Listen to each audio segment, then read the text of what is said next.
The night Sheriff Clayton set his sights on destroying her, Abigail Foster learned that salvation sometimes arrives in the form of a stranger with dusty boots and unflinching eyes. One dance, one lie, one man brave enough to stand between a predator and his prey. This is the story of a woman who thought she'd face ruin alone until a cowboy walked through those doors and changed everything with two simple words. She's taken. Stay until the end and comment what city you're watching from so I can see how far this story travels. The spring of 1875 arrived in Silver Creek the way it always did, with mud-thick roads, the scent of new grass pushing through winter-hard earth, and the annual spring social that set the entire town buzzing with anticipation. For most folks, it meant new dresses, polished boots, and the promise of music floating through the community hall until the small hours of morning. For Abigail Foster, it meant something else entirely. Another night of standing against the wall while life happened to everyone but her. She stood there now, in the corner near the refreshment table, her mother's cream-colored dress altered to fit her taller frame, her dark hair pinned back in a style that had taken her an hour to achieve and would likely be disheveled within another. The dance card dangling from her wrist remained pristinely blank, a small rectangle of humiliation she couldn't quite bring herself to remove. Around her, Silver Creek's finest swirled and laughed. Martha Henderson giggled as young Thomas Wright nearly tripped over his own feet, trying to lead her through a reel. The Calloway sisters, both blonde and both relentlessly cheerful, had filled their cards before the music even began. Even old Mrs. Patterson was out on the floor, her husband of 40 years guiding her through the steps they'd known since they were young. Abigail watched it all with the practiced expression of someone who'd learned not to let her loneliness show. She was 23 years old, owned a struggling horse ranch on the outskirts of town, and carried debts that would have broken a weaker person months ago. She was, by Silver Creek standards, unmarriageable, poor, proud, and far too independent for her own good. "Miss Foster." The voice cut through her thoughts like a knife through butter. Smooth, cold, and entirely unwelcome. She turned to find Sheriff Clayton approaching, his badge catching the lamplight, his smile catching nothing but her immediate dread. He was a tall man, broad-shouldered, and handsome in the way that poisonous things are often beautiful. His dark hair was slicked back with pomade, his suit pressed to perfection, and his eyes held the kind of calculation that made smart women cross to the other side of the street. "Sheriff." She kept her voice neutral, her back straight. She'd learned early that showing fear to men like Clayton was like showing blood to wolves. "I notice your card is empty." He didn't ask. He observed, stated, claimed. His gaze swept over her with the possessive quality of a man appraising livestock. "I thought I might remedy that situation." Every instinct screamed at her to refuse. Clayton had been circling her property for months, making comments about how difficult it must be for a woman alone to manage such a large ranch, offering to help in ways that always seemed to benefit him more than her. He wanted her land, he wanted her horses, and lately his visits had suggested he wanted something more. "That's kind of you, Sheriff, but It wasn't a question, Miss Foster." His smile widened, but his eyes remained cold. He reached for her wrist, fingers closing around the ribbon that held her dance card. "A woman in your position should be grateful for any—" The doors to the community hall swung open with a force that stopped conversations mid-sentence and turned heads across the room. The spring wind rushed in, carrying with it the scent of sage and dust and the vast open spaces beyond Silver Creek's carefully cultivated borders. And in that doorway stood a man who looked like he'd ridden straight out of a dime novel. He was tall, taller even than Clayton, with shoulders that spoke of hard work and a frame that spoke of harder living. His clothes were travel-worn but clean, his boots dusty from the trail, his hat tipped back just enough to reveal a face weathered by sun and wind and whatever else life on the frontier threw at a man. But it was his eyes that caught Abigail's attention and held it. Blue, clear, and looking directly at her with an intensity that made her breath catch in her throat. The stranger stepped into the lamplight, his spurs chiming softly against the wooden floor. The musicians had stopped playing. The dancers had stopped dancing. Every soul in that room watched as this unknown cowboy walked forward with the kind of confidence that came from having nothing left to lose and everything to prove. He stopped 3 feet from where Abigail stood, trapped by Clayton's grip on her wrist. His gaze flicked to the sheriff's hand, then back to Abigail's face, and something in his expression shifted, hardened, in a way that made the temperature in the room drop several degrees. "She's taken." 2 words, spoken quietly, calmly, with the absolute certainty of a man stating an irrefutable fact. 2 words that somehow managed to be both a declaration and a warning. Clayton's fingers tightened on Abigail's wrist. "Excuse me?" The stranger's eyes never left Abigail's face. "The lady. She's taken. Her card is full." He paused, and the corner of his mouth lifted in something that wasn't quite a smile. "With me." The silence that followed was profound. Abigail could hear her own heartbeat thundering in her ears, could feel the weight of every gaze in the room pressing down on this moment. No one spoke to Sheriff Clayton that way. No one challenged him, contradicted him, or stood between him and what he wanted. Until now. Clayton released her wrist and turned to face the stranger fully, his hand resting with deliberate casualness near the gun at his hip. "And who exactly are you?" "Frank Walker." The stranger, Frank, extended his hand not to Clayton, but to Abigail. "Old friend of the family. I was sorry to hear about your father, Miss Foster. He was a good man." Abigail's mind raced. She'd never seen this man before in her life, didn't know a Frank Walker from Adam, but she knew opportunity when it arrived on dusty boots and desperate timing. She knew that Clayton's fingers had left marks on her wrist that would purple by morning, and she knew, with sudden crystalline clarity, that whatever game this stranger was playing, it was a better bet than the one Clayton had in mind. She placed her hand in Frank's. His palm was calloused, warm, steady. "Mr. Walker, what a surprise!" Her voice came out stronger than she expected. "I didn't know you were in town." "Just arrived." His fingers closed gently around hers. Nothing like Clayton's grip, everything like a lifeline. "Heard about the social and thought I'd pay my respects. Your father spoke of you often. I promised him, if I was ever in Silver Creek, I'd look in on you." He glanced at Clayton, his expression pleasant, but his eyes hard as flint. "I hope I'm not interrupting anything important." Clayton's jaw worked like he was chewing through leather. "Miss Foster and I were just about to dance." "Were you?" Frank's tone suggested polite interest and absolute disbelief in equal measure. He turned to Abigail, still holding her hand, his thumb brushing once across her knuckles in what might have been reassurance, or might have been asking permission, or might have been both. "Is that true, Miss Foster?" Every eye in Silver Creek was on her. Martha Henderson had her hand over her mouth. The Calloway sisters were whispering furiously to each other. Old Mrs. Patterson looked like Christmas had come early. And Clayton looked like a man watching his prey slip through his fingers and trying to decide whether to let it go or tighten his grip until something broke. Abigail lifted her chin and met Frank Walker's impossibly blue eyes. "Actually, Mr. Walker, I believe I promised you the first dance, and the second, and—" She paused, feeling reckless, feeling free, feeling like maybe this one time she could choose her own path instead of having it chosen for her. "And possibly the rest of the evening." The smile that broke across Frank's face was like sunrise, slow, warm, and transforming. "Then I'm the luckiest man in the territory." He offered her his arm.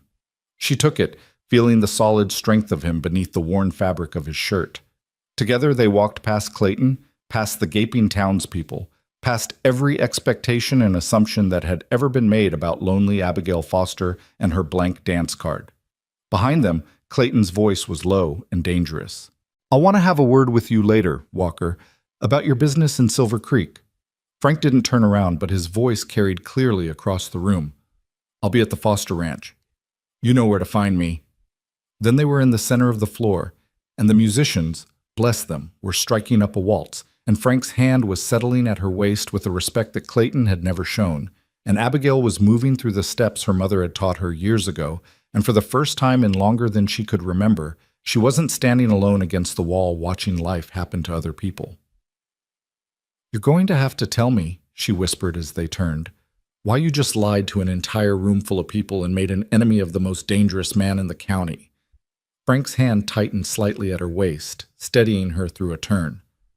"I'll tell you, but first, are you all right? Did he hurt you?" The question surprised her. Most men in Silver Creek didn't ask if she was all right. They told her she would be, if she'd just do what they said, marry who they suggested, sell what they wanted to buy. My wrist will bruise, but I've had worse. Something flickered in his eyes. Anger, she thought, but not at her. You shouldn't have to have worse, any of it. It's been a difficult year. She didn't know why she was telling him this. Maybe because he was a stranger and strangers couldn't judge what they didn't know. Maybe because his hand at her waist felt safe, in a way nothing had felt safe since her father died. Since my father passed, the debts have been substantial, and certain people have been very interested in helping me resolve them, by helping themselves to your land. Yes, she met his gaze directly. So I'll ask again, Mr. Walker, why did you lie for me? He guided her through another turn, his movements surprisingly graceful for a man who looked like he spent more time on horseback than on dance floors. When he spoke, his voice was quiet enough that only she could hear. Because I've been that man before. The one watching a predator circle someone who doesn't deserve what's coming. And because I was taught that when you see someone cornered, you don't walk past. You step in. Even for a stranger? Especially for a stranger. The music swelled around them. Across the room, Clayton stood with his arms crossed, watching them with eyes that promised consequences. But Frank didn't look at him. He looked at Abigail, and his expression was serious, honest, and utterly without guile. I didn't know your father, Miss Foster. That was a lie. But I'd tell it again, right now, without hesitation, if it meant keeping a wolf from cornering a lady who deserves better. Her throat tightened. You don't know me either. You don't know if I deserve anything. I know you're standing in the middle of a dance floor talking to a stranger about debts and predators when you should be thinking about nothing heavier than music. He smiled, and it was the saddest, warmest smile she'd ever seen. I know your wrist is going to bruise from where he grabbed you. I know every person in this room watched you stand alone for probably an hour before I walked in. And I know that when I gave you a choice, to go along with my lie or call me out on it, you chose the risk of trusting a stranger over the certainty of whatever Clayton had planned. The waltz was ending. Another would begin soon. Abigail could feel the weight of 100 conversations that would happen tomorrow. 100 speculations about the mysterious Frank Walker and his connection to the Foster family. She should care about that, should worry about her reputation, her standing, the whispers that would follow. But standing here in the lamplight, with this stranger's hand steady at her waist, and his eyes holding secrets she suddenly wanted to know, she found she couldn't make herself care about any of it. The rest of the evening, she said softly, I told Clayton you had my card for the rest of the evening. You did.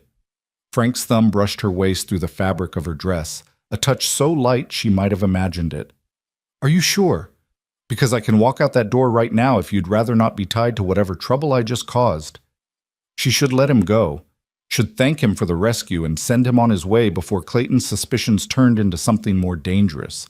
Should protect what little she had left instead of risking it on a blue-eyed stranger who'd walked into her life with lies and promises he might not keep. Should. Abigail Foster had spent the last year doing what she should, being sensible, being careful, being alone. I'm sure, she said, and felt something inside her chest, something that had been locked tight since the day they'd buried her father, crack open just a little. Dance with me, Mr. Walker, at least until the music stops. His smile was answer enough. Frank, and I'll dance with you as long as you'll have me, Miss Foster. Abigail. The name felt like a gift, offered freely. If we're going to scandalize the town together, we might as well be on a first-name basis. The music started again. A reel this time, faster and more complicated than the waltz. Around them, other couples joined the floor, their movements creating patterns of color and motion. But Abigail barely noticed. She was too busy learning the rhythm of dancing with someone who moved like he was born. Understanding how to lead without controlling, how to guide without forcing, how to make a partner feel safe, even in the middle of chaos. They danced through the reel, then a Scottish, then another waltz. Between dances, Frank fetched her punch and positioned himself between her and Clayton's glowering presence near the door. They talked. About nothing, about everything. About the weather and the trail and whether she preferred horses to cattle. Horses, always horses, was her answer, and his grin suggested he'd known it before he asked. "Where are you from?" she asked during a pause in the music, breathless from dancing and something else she couldn't quite name. "Everywhere." He handed her a cup of punch, his fingers careful not to touch the bruises forming on her wrist. "Nowhere. I've been working ranches since I was 14, cattle drives mostly. Worked my way from Texas to Montana and back again. And you just happened to be passing through Silver Creek on the night of our social?" His eyes crinkled at the corners. "I heard there might be good horses in the area. Heard the Foster Ranch had some of the finest stock in the territory." He paused. "Heard the owner might be in need of a good hand if she was hiring." Abigail's breath caught. "That's what this is? You're looking for work?" "I'm looking for a lot of things." His voice dropped, became something more serious, more real. "But yes, I heard Silver Creek had a horse ranch run by a woman who knew her business, who'd learned from one of the best trainers in the West, who was trying to keep her father's legacy alive despite some powerful people wanting to see her fail." He met her gaze directly. "I heard she might need help, and I needed a reason to stop moving for a while." "Who told you all that?" "Bar in Cheyenne. Cowboys talk. Your father's reputation reached farther than you might think." She wanted to believe him, wanted to trust that this stranger with his easy smile and his protective instincts and his impeccable timing was exactly what he seemed. A drifter looking for honest work who'd happened to arrive at the exact moment she needed someone to stand between her and disaster. But Abigail Foster hadn't survived the last year by being naive. "And the part where you claimed to be an old family friend, where you said my father spoke of me often." Frank had the grace to look slightly abashed. "Pure invention. I'm sorry for that. But when I walked in and saw Clayton putting his hands on you, saw the look on your face." He shook his head. "I didn't stop to think of a better story. I just knew I needed to give you a way out that wouldn't make you look desperate or make him look rejected. Family friend was the first thing that came to mind." It was a good lie. She sipped her punch, studying him over the rim of the cup. "Quick thinking, but it's going to cause problems. Clayton will check. He'll ask around, try to verify your story." "Let him." Frank's expression hardened. "I've got nothing to hide. And if he wants to come after me for helping a lady in distress, that says more about him than it does about me." The music was winding down. Through the windows, Abigail could see the night sky scattered with stars, could see the dark shapes of horses and wagons waiting to carry people home. The social was ending. Real life was waiting. "I should go," she said, but didn't move. "I'll walk you to your wagon." It wasn't a question, but it wasn't a command either. Just an offer, made simply, that she could accept or refuse as she chose. She should refuse, should protect her reputation, avoid giving the town more to talk about than they already would have, should put distance between herself and this compelling stranger before she did something foolish like trust him. But Clayton was still watching from across the room, his eyes promising consequences, and the thought of walking out into the dark alone with him somewhere behind her made Abigail's skin crawl. "All right," she set down her cup. "Thank you." They collected her shawl, a thin thing that had been her mother's, worn soft with age and memories. Frank draped it over her shoulders with the kind of care usually reserved for something infinitely more precious.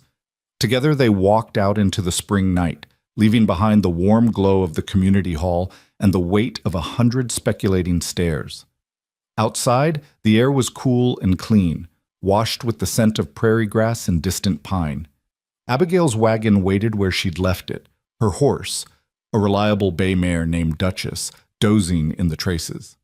The street was filling with people saying their goodbyes, laughing about the evening's events, making plans for the week ahead. And watching them from the steps of the community hall, his expression unreadable in the lamplight spilling from the doorway, stood Sheriff Clayton. Frank's hand settled at the small of her back, not pushing, just present, a reminder that she wasn't alone. "Ignore him. He's trying to intimidate you." "It's working." She managed a smile, trying to lighten the moment. "I'm thoroughly intimidated."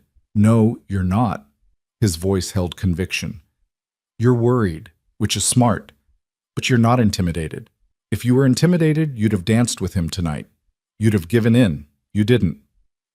They reached her wagon. Frank checked Duchess's traces with the practiced efficiency of someone who'd spent his life around horses, then offered his hand to help Abigail up.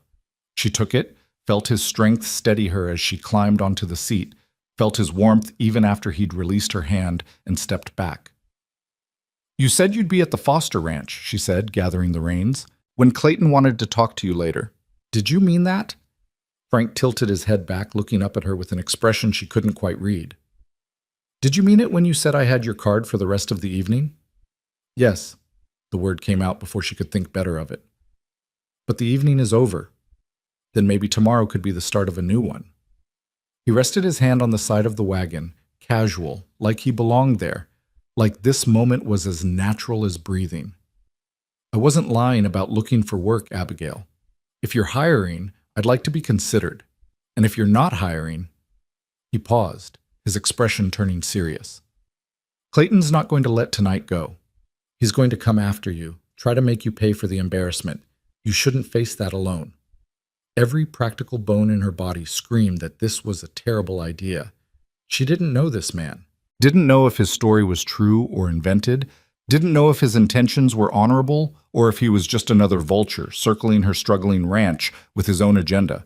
But she knew how her wrist ached where Clayton had grabbed her, knew how it felt to stand alone in a crowded room with nowhere to turn and no one to trust, knew that sometimes salvation came in unexpected packages, and sometimes you had to take a leap of faith or drown in the staying still. "Dawn," she said, making the decision even as doubt whispered warnings. "If you're serious about work, come at dawn. We'll talk then." His smile was slow and real, reaching all the way to those impossibly blue eyes. "Dawn it is." He stepped back from the wagon, touched the brim of his hat.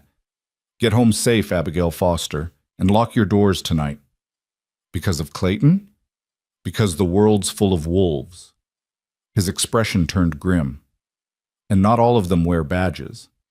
She flicked the reins, and Duchess started forward, pulling the wagon away from the community hall and the lamplight, and the man with the blue eyes who'd called her, taken when she'd been anything but. As they rolled down the main street toward the road that led home, Abigail glanced back once.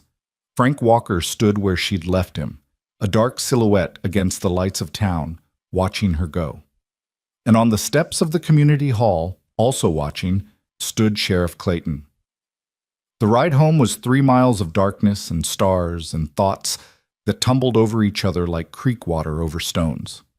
Abigail's ranch sat on good land north of town, with grazing that stayed green longer than most, and water rights that her father had fought to secure. The house was simple but solid. 2 stories, built from lumber hauled all the way from Denver, with a porch that wrapped around 3 sides and a view that stretched for miles. It had been her father's pride. Now it was her burden. She stabled Duchess, checking the mare's feed and water with the automatic movements of someone who'd done these tasks 1,000 times. The barn was quiet, populated by the 6 horses she'd managed to keep after selling off stock to pay debts. 6 horses where there used to be 30. 6 animals that represented everything she had left.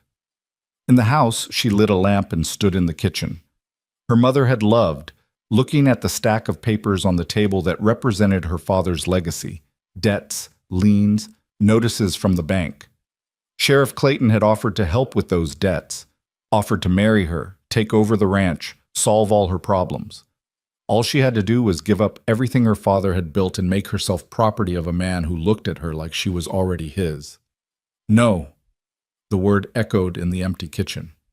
"Not while I'm still breathing." She touched her wrist where the bruises were darkening, then touched her waist where Frank Walker's hand had rested during their dance, respectful, steady, asking nothing, offering everything. One dance, one lie. One stranger who'd stepped between her and disaster without knowing her name. And tomorrow, at dawn, he'd be back. Abigail climbed the stairs to her bedroom, shed her mother's cream-colored dress, and fell into bed with her mind spinning and her heart racing, and something that felt dangerously close to hope taking root beneath her ribs. Outside her window, the prairie stretched vast and dark beneath a sky full of stars. Somewhere out there, Frank Walker was bedding down for the night, probably in the livery stable or under the stars themselves. And somewhere closer, Sheriff Clayton was making plans that certainly didn't include letting this evening's humiliation go unanswered. But for the first time since her father's death, for the first time in longer than she could remember, Abigail Foster fell asleep not with dread coiling in her stomach, but with a spark of anticipation warming her chest. Tomorrow. Dawn. Whatever came next. She'd face it the way she'd faced everything else, standing tall, holding steady, refusing to break. But maybe, just maybe, she wouldn't have to face it alone. Dawn came cold and clear, painting the eastern sky in shades of rose and gold that promised a beautiful day. Abigail had been awake for an hour already, moving through her morning routine with hands that wouldn't stay steady and a mind that wouldn't stop replaying the previous night. She'd changed her dress 3 times before settling on her usual work clothes, a simple cotton blouse and split riding skirt that her father had commissioned for her years ago, back when he'd still been teaching her everything he knew about horses, and hadn't yet been taken by the fever that swept through Silver Creek one brutal winter. She was mucking out the stalls when she heard the sound of hoofbeats on the road. Her heart jumped, then steadied. It was probably Frank Walker arriving as promised. Or it was Sheriff Clayton coming to make good on the threat that had lived in his eyes all last night. Either way, standing in a horse stall with a pitchfork wasn't going to change what came next. Abigail set down her tools, brushed straw from her skirt, and walked out into the morning light just as a rider crested the rise that led to her property. Frank Walker sat easy in the saddle on a rangy buckskin gelding that looked like it had covered a lot of hard miles and still had plenty left to give. In the daylight, without the lamplight, and music and desperate circumstances of the social, he looked even more like what he'd claimed to be, a working cowboy, all lean muscle and sun-weathered skin, and the kind of quiet competence that came from surviving on your own wits and will. He reined in his horse at the edge of her yard, waiting. Not presuming, not pushing, just waiting for her invitation to approach. Something about that simple courtesy made Abigail's throat tight. She stepped forward, raising one hand in greeting. "You came." "Said I would." He dismounted with the fluid grace of someone who'd been climbing on and off horses since before he could walk. "Hope I'm not too early. Sun's barely up." "I've been awake since 4. She gestured toward the barn. "There's coffee in the house if you want it, or we can talk out here."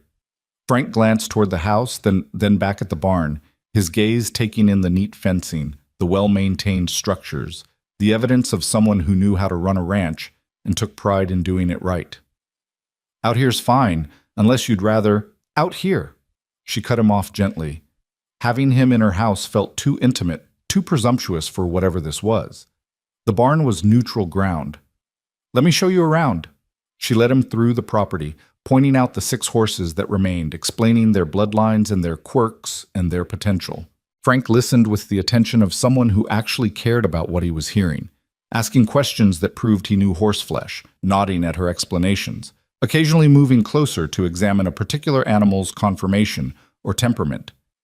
"Your father trained them?" he asked, running an experienced hand down the leg of a 3-year-old mare that Abigail had been working with for months. "Most of them. This one's all mine." Pride crept into her voice despite her efforts to keep it neutral. "Luna, she's got her mother's speed and her father's disposition.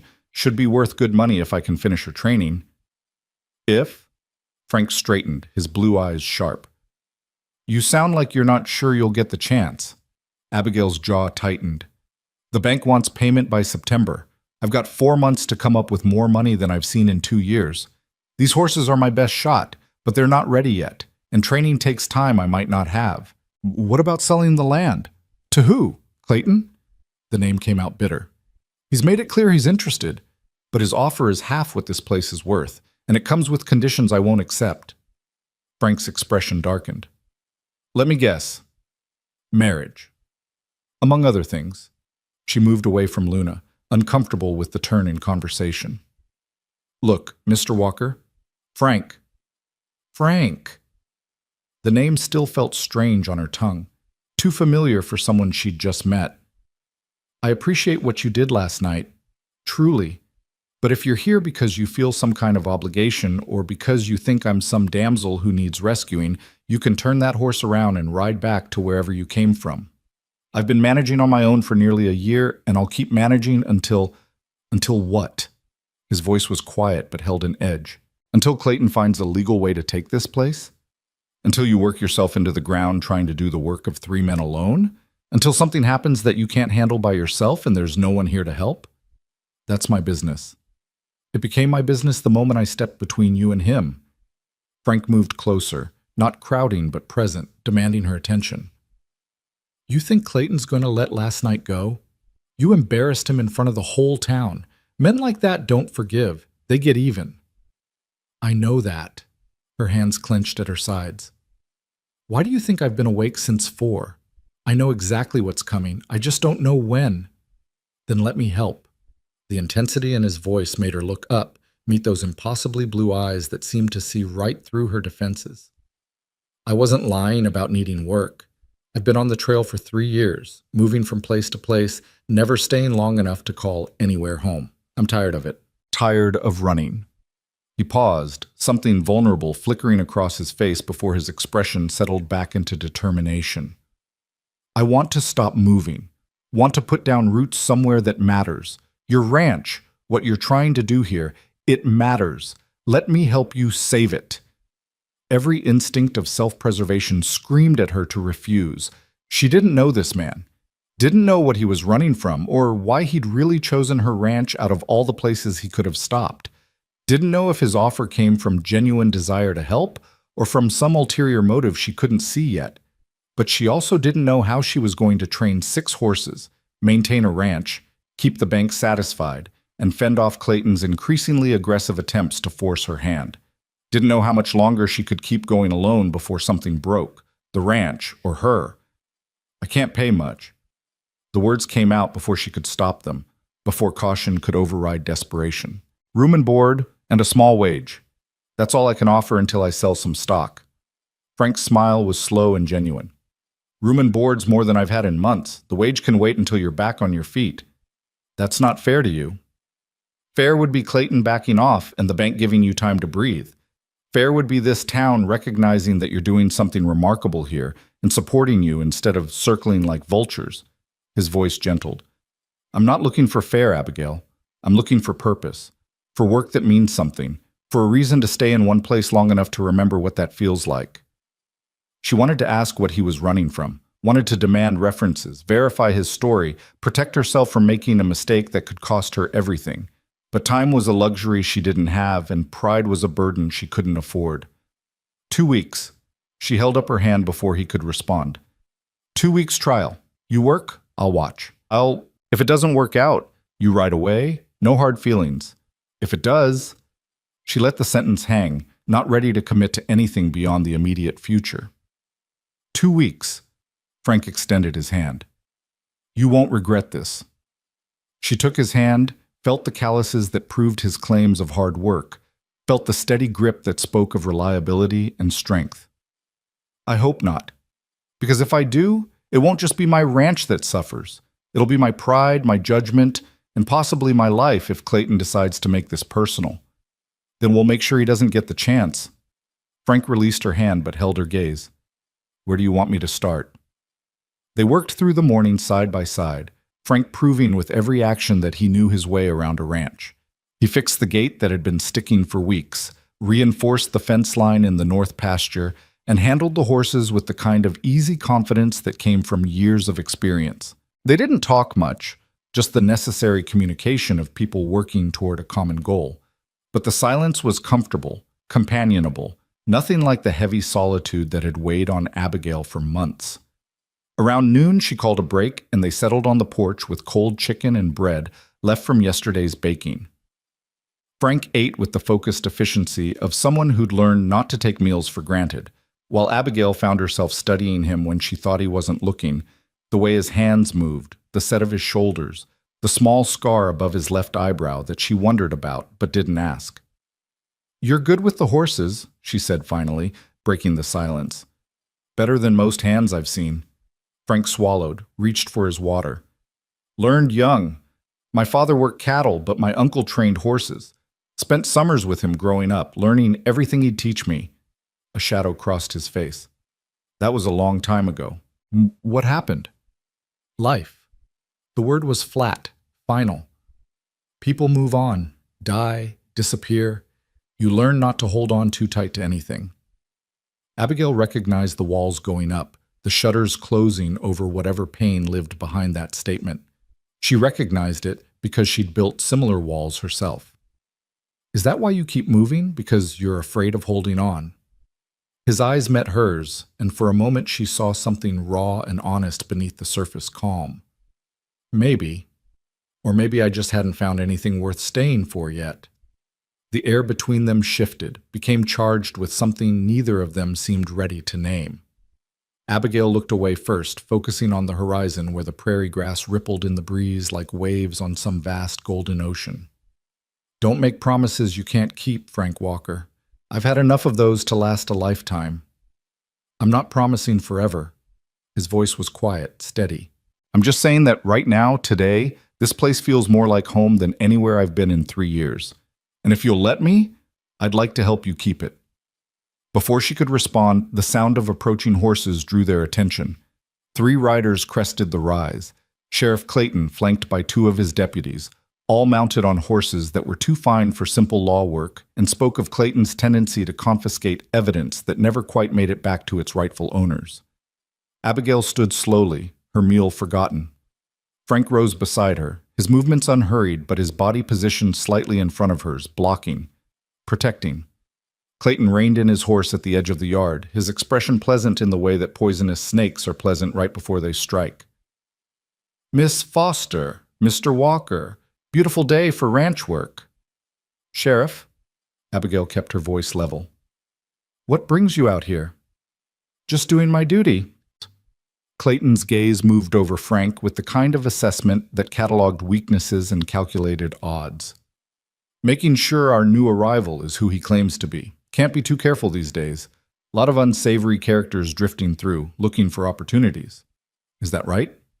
Frank's tone was mild, but Abigail could feel the tension radiating from him. And what makes you think I'm unsavory? Didn't say you were. Clayton smiled, showing teeth. But a man shows up out of nowhere, claims to be an old family friend, inserts himself into a vulnerable woman's life. Well, that raises questions. Natural questions that a responsible lawman needs to answer. The only question that matters, Abigail cut in sharply, is whether Mr. Walker is employed on my property and whether he has permission to be here. The answer to both is yes, which means unless you have actual legal business, Sheriff, you're trespassing.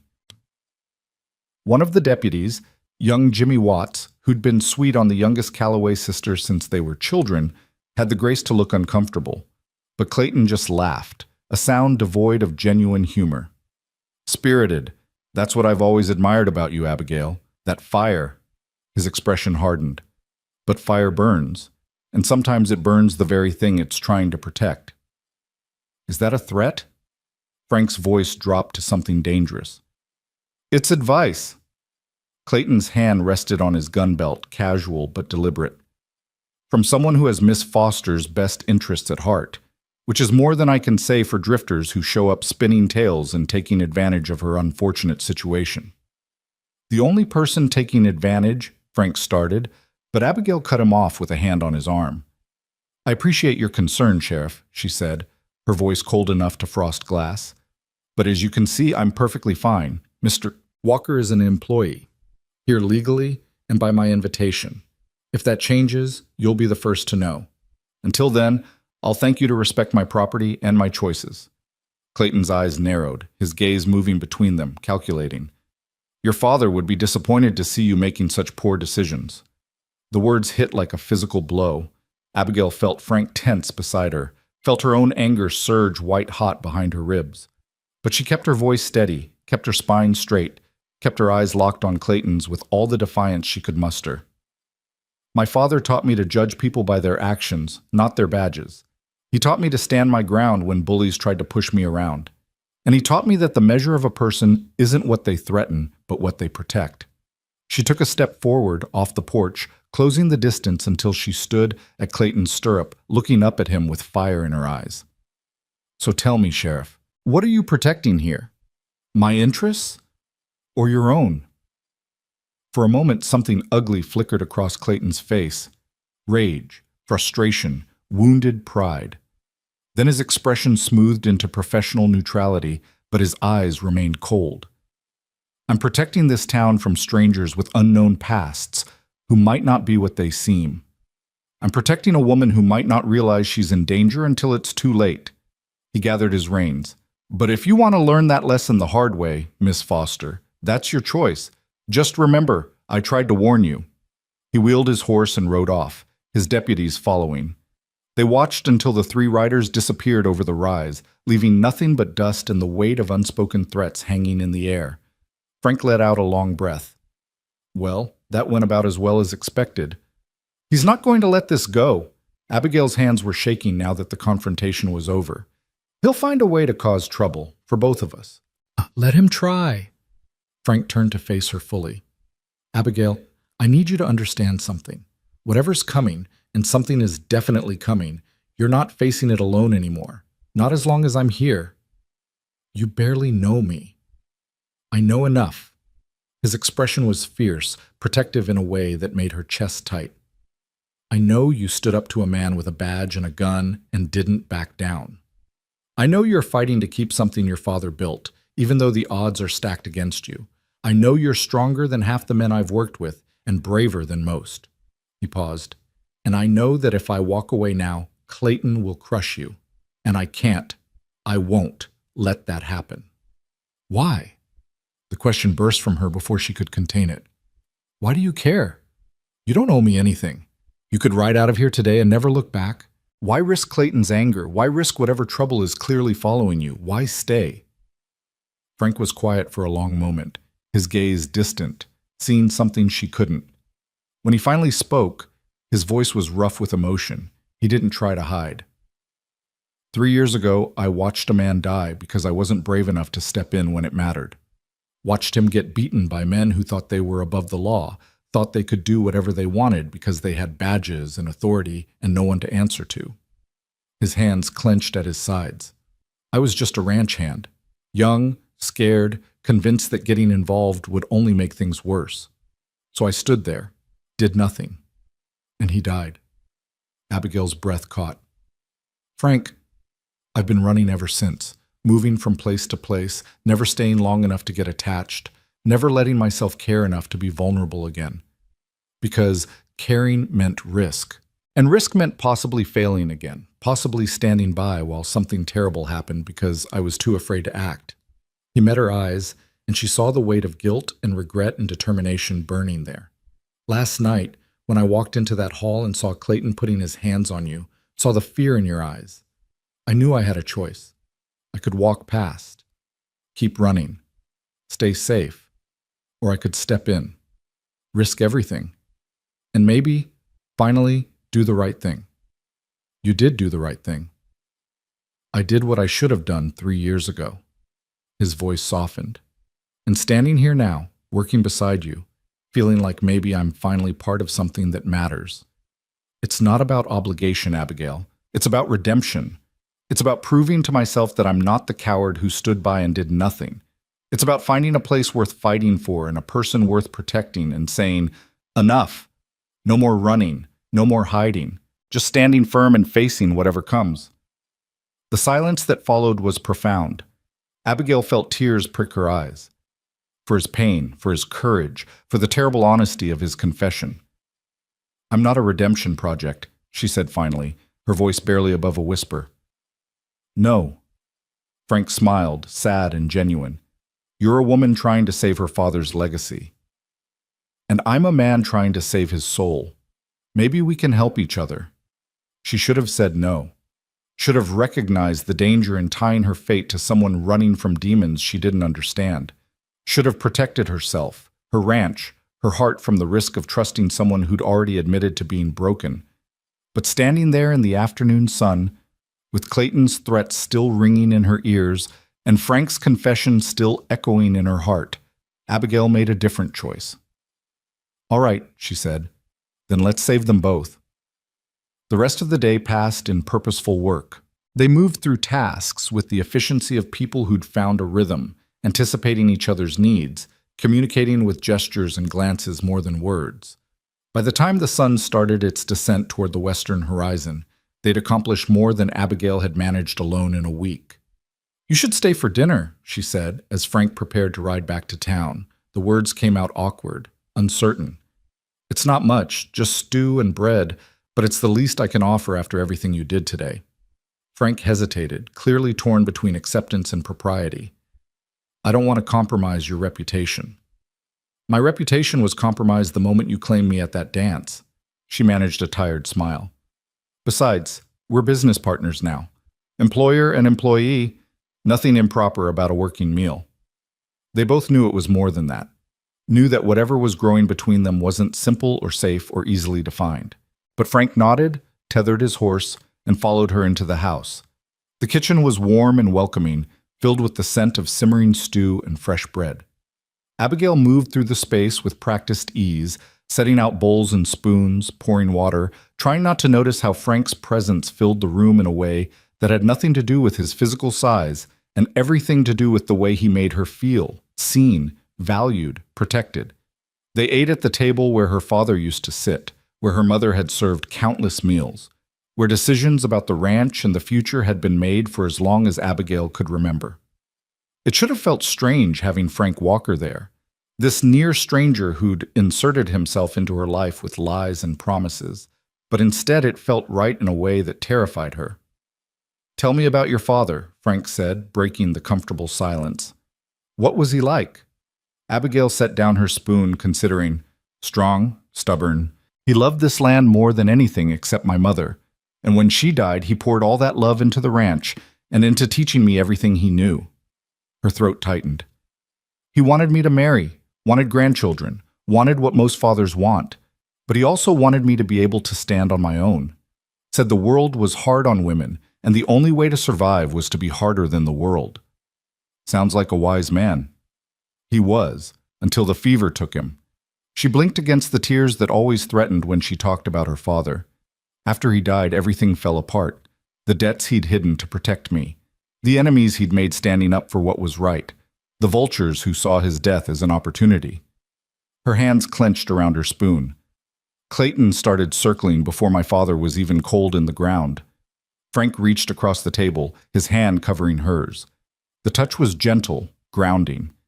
"You've done an incredible job keeping this place alive. Your father would be proud." Would he? The question came out bitter. I'm about to lose everything he built, some legacy. You haven't lost it yet. His grip tightened slightly. And you're not going to. We're going to find a way. How? How are we going to come up with enough money to satisfy the bank before they foreclose? Training horses takes months, sometimes years. I don't have that kind of time. Frank was quiet for a moment, his expression thoughtful. Finally he said, "What if we took your best horses to Cheyenne, sold them at the autumn market? Buyers there pay premium prices for quality stock, and you've got quality."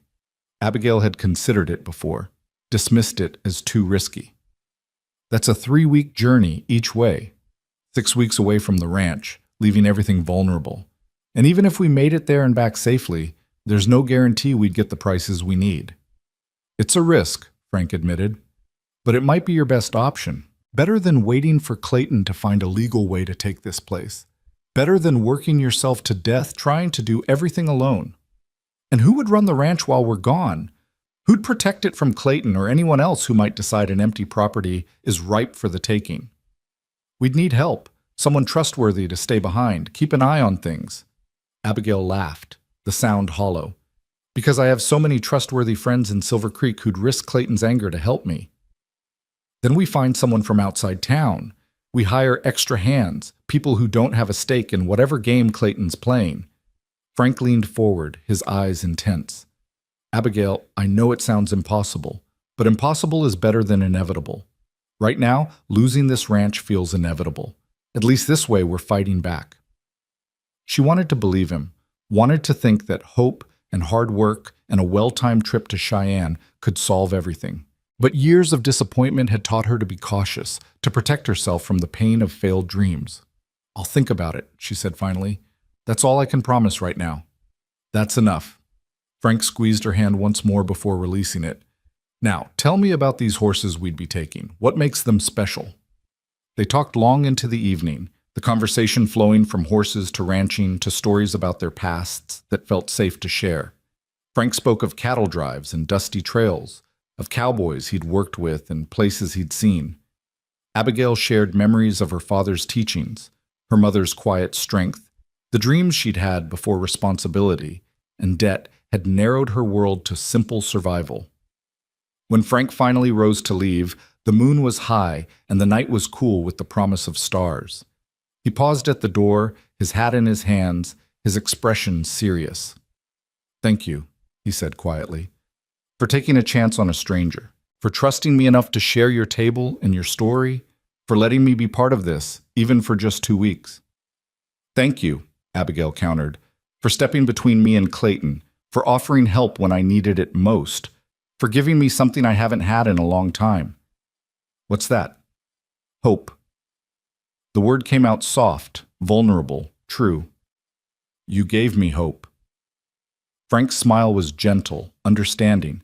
He reached out, his fingers brushing her cheek in a touch that lasted only a heartbeat, but felt like a promise. "Then I'll keep giving it to you, every day I'm here. That's a vow, Abigail Foster. Not a promise I can't keep, a vow I won't break." He settled his hat on his head, stepped out into the night, and mounted his buckskin gelding. Abigail stood in the doorway watching him ride away, his silhouette dark against the moonlit prairie, her heart doing complicated things in her chest that she wasn't ready to examine.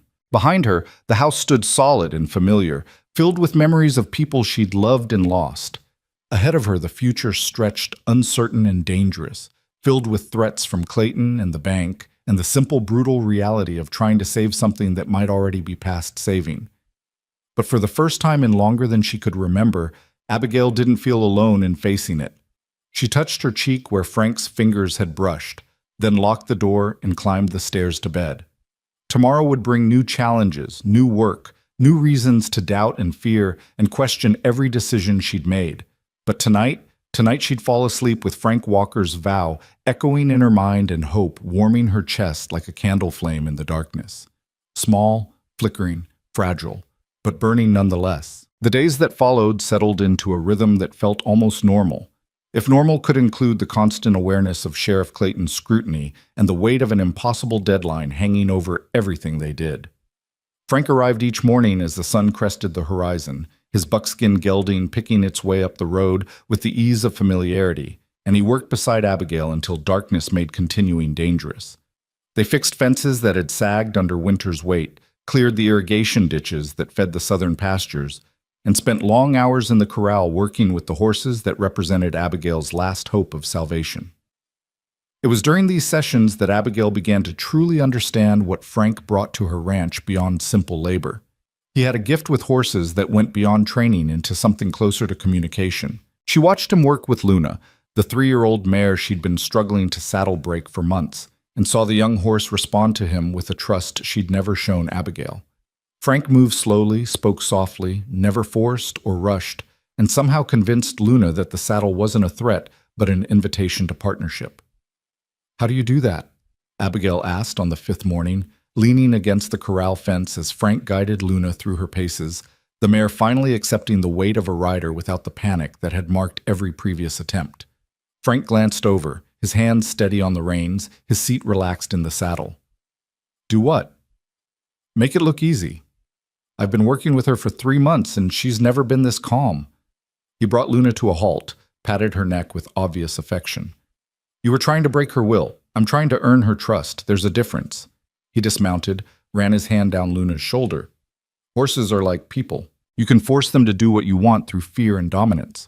Or you can show them that cooperation benefits everyone. One method is faster. The other builds something that lasts." Abigail climbed over the fence, approaching Luna slowly. The mare's ears swiveled toward her, but didn't pin back in warning. "Progress. My father used to say something similar. He said the best horses were partners, not tools.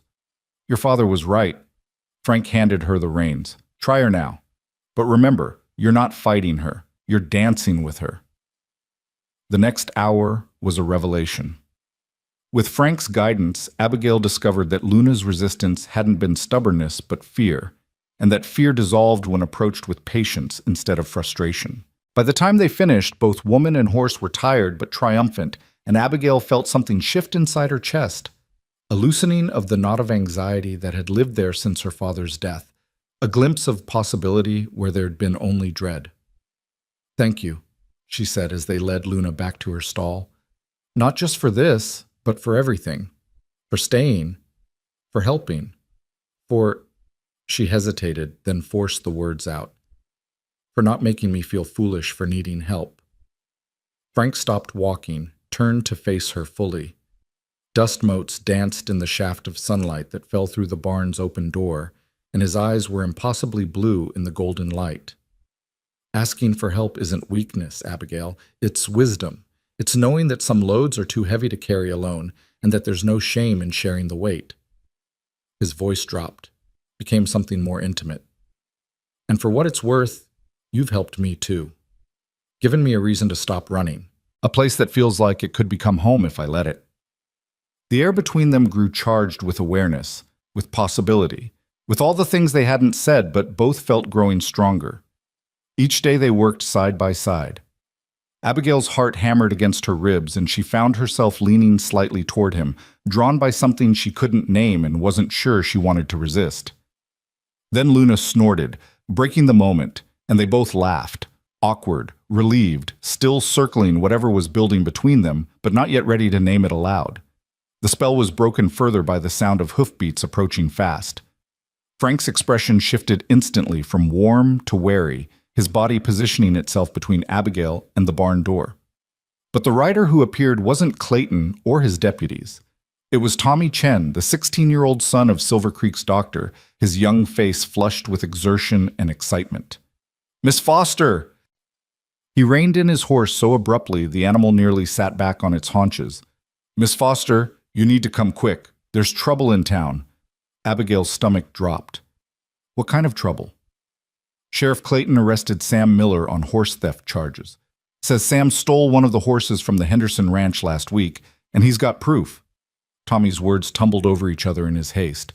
"But Miss Foster, everyone knows Sam didn't do it. He was helping my father deliver Mrs. Patterson's baby that night, was at our house until dawn. My father's willing to testify, but Clayton won't listen. Says his evidence is solid and Sam's going to hang if he can't prove his innocence." Frank swore softly. Abigail's mind raced, connecting pieces she didn't want to fit together.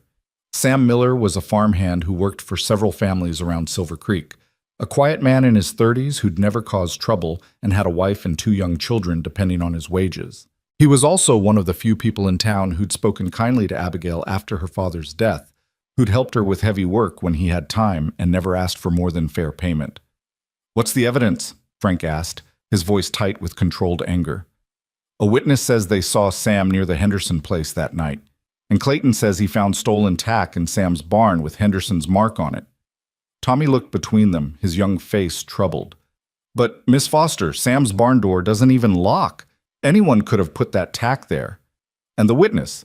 It's Jake Morrison, and everyone knows Jake owes Clayton money and would say whatever Clayton wanted him to say." "This is about me." The words came out flat, certain.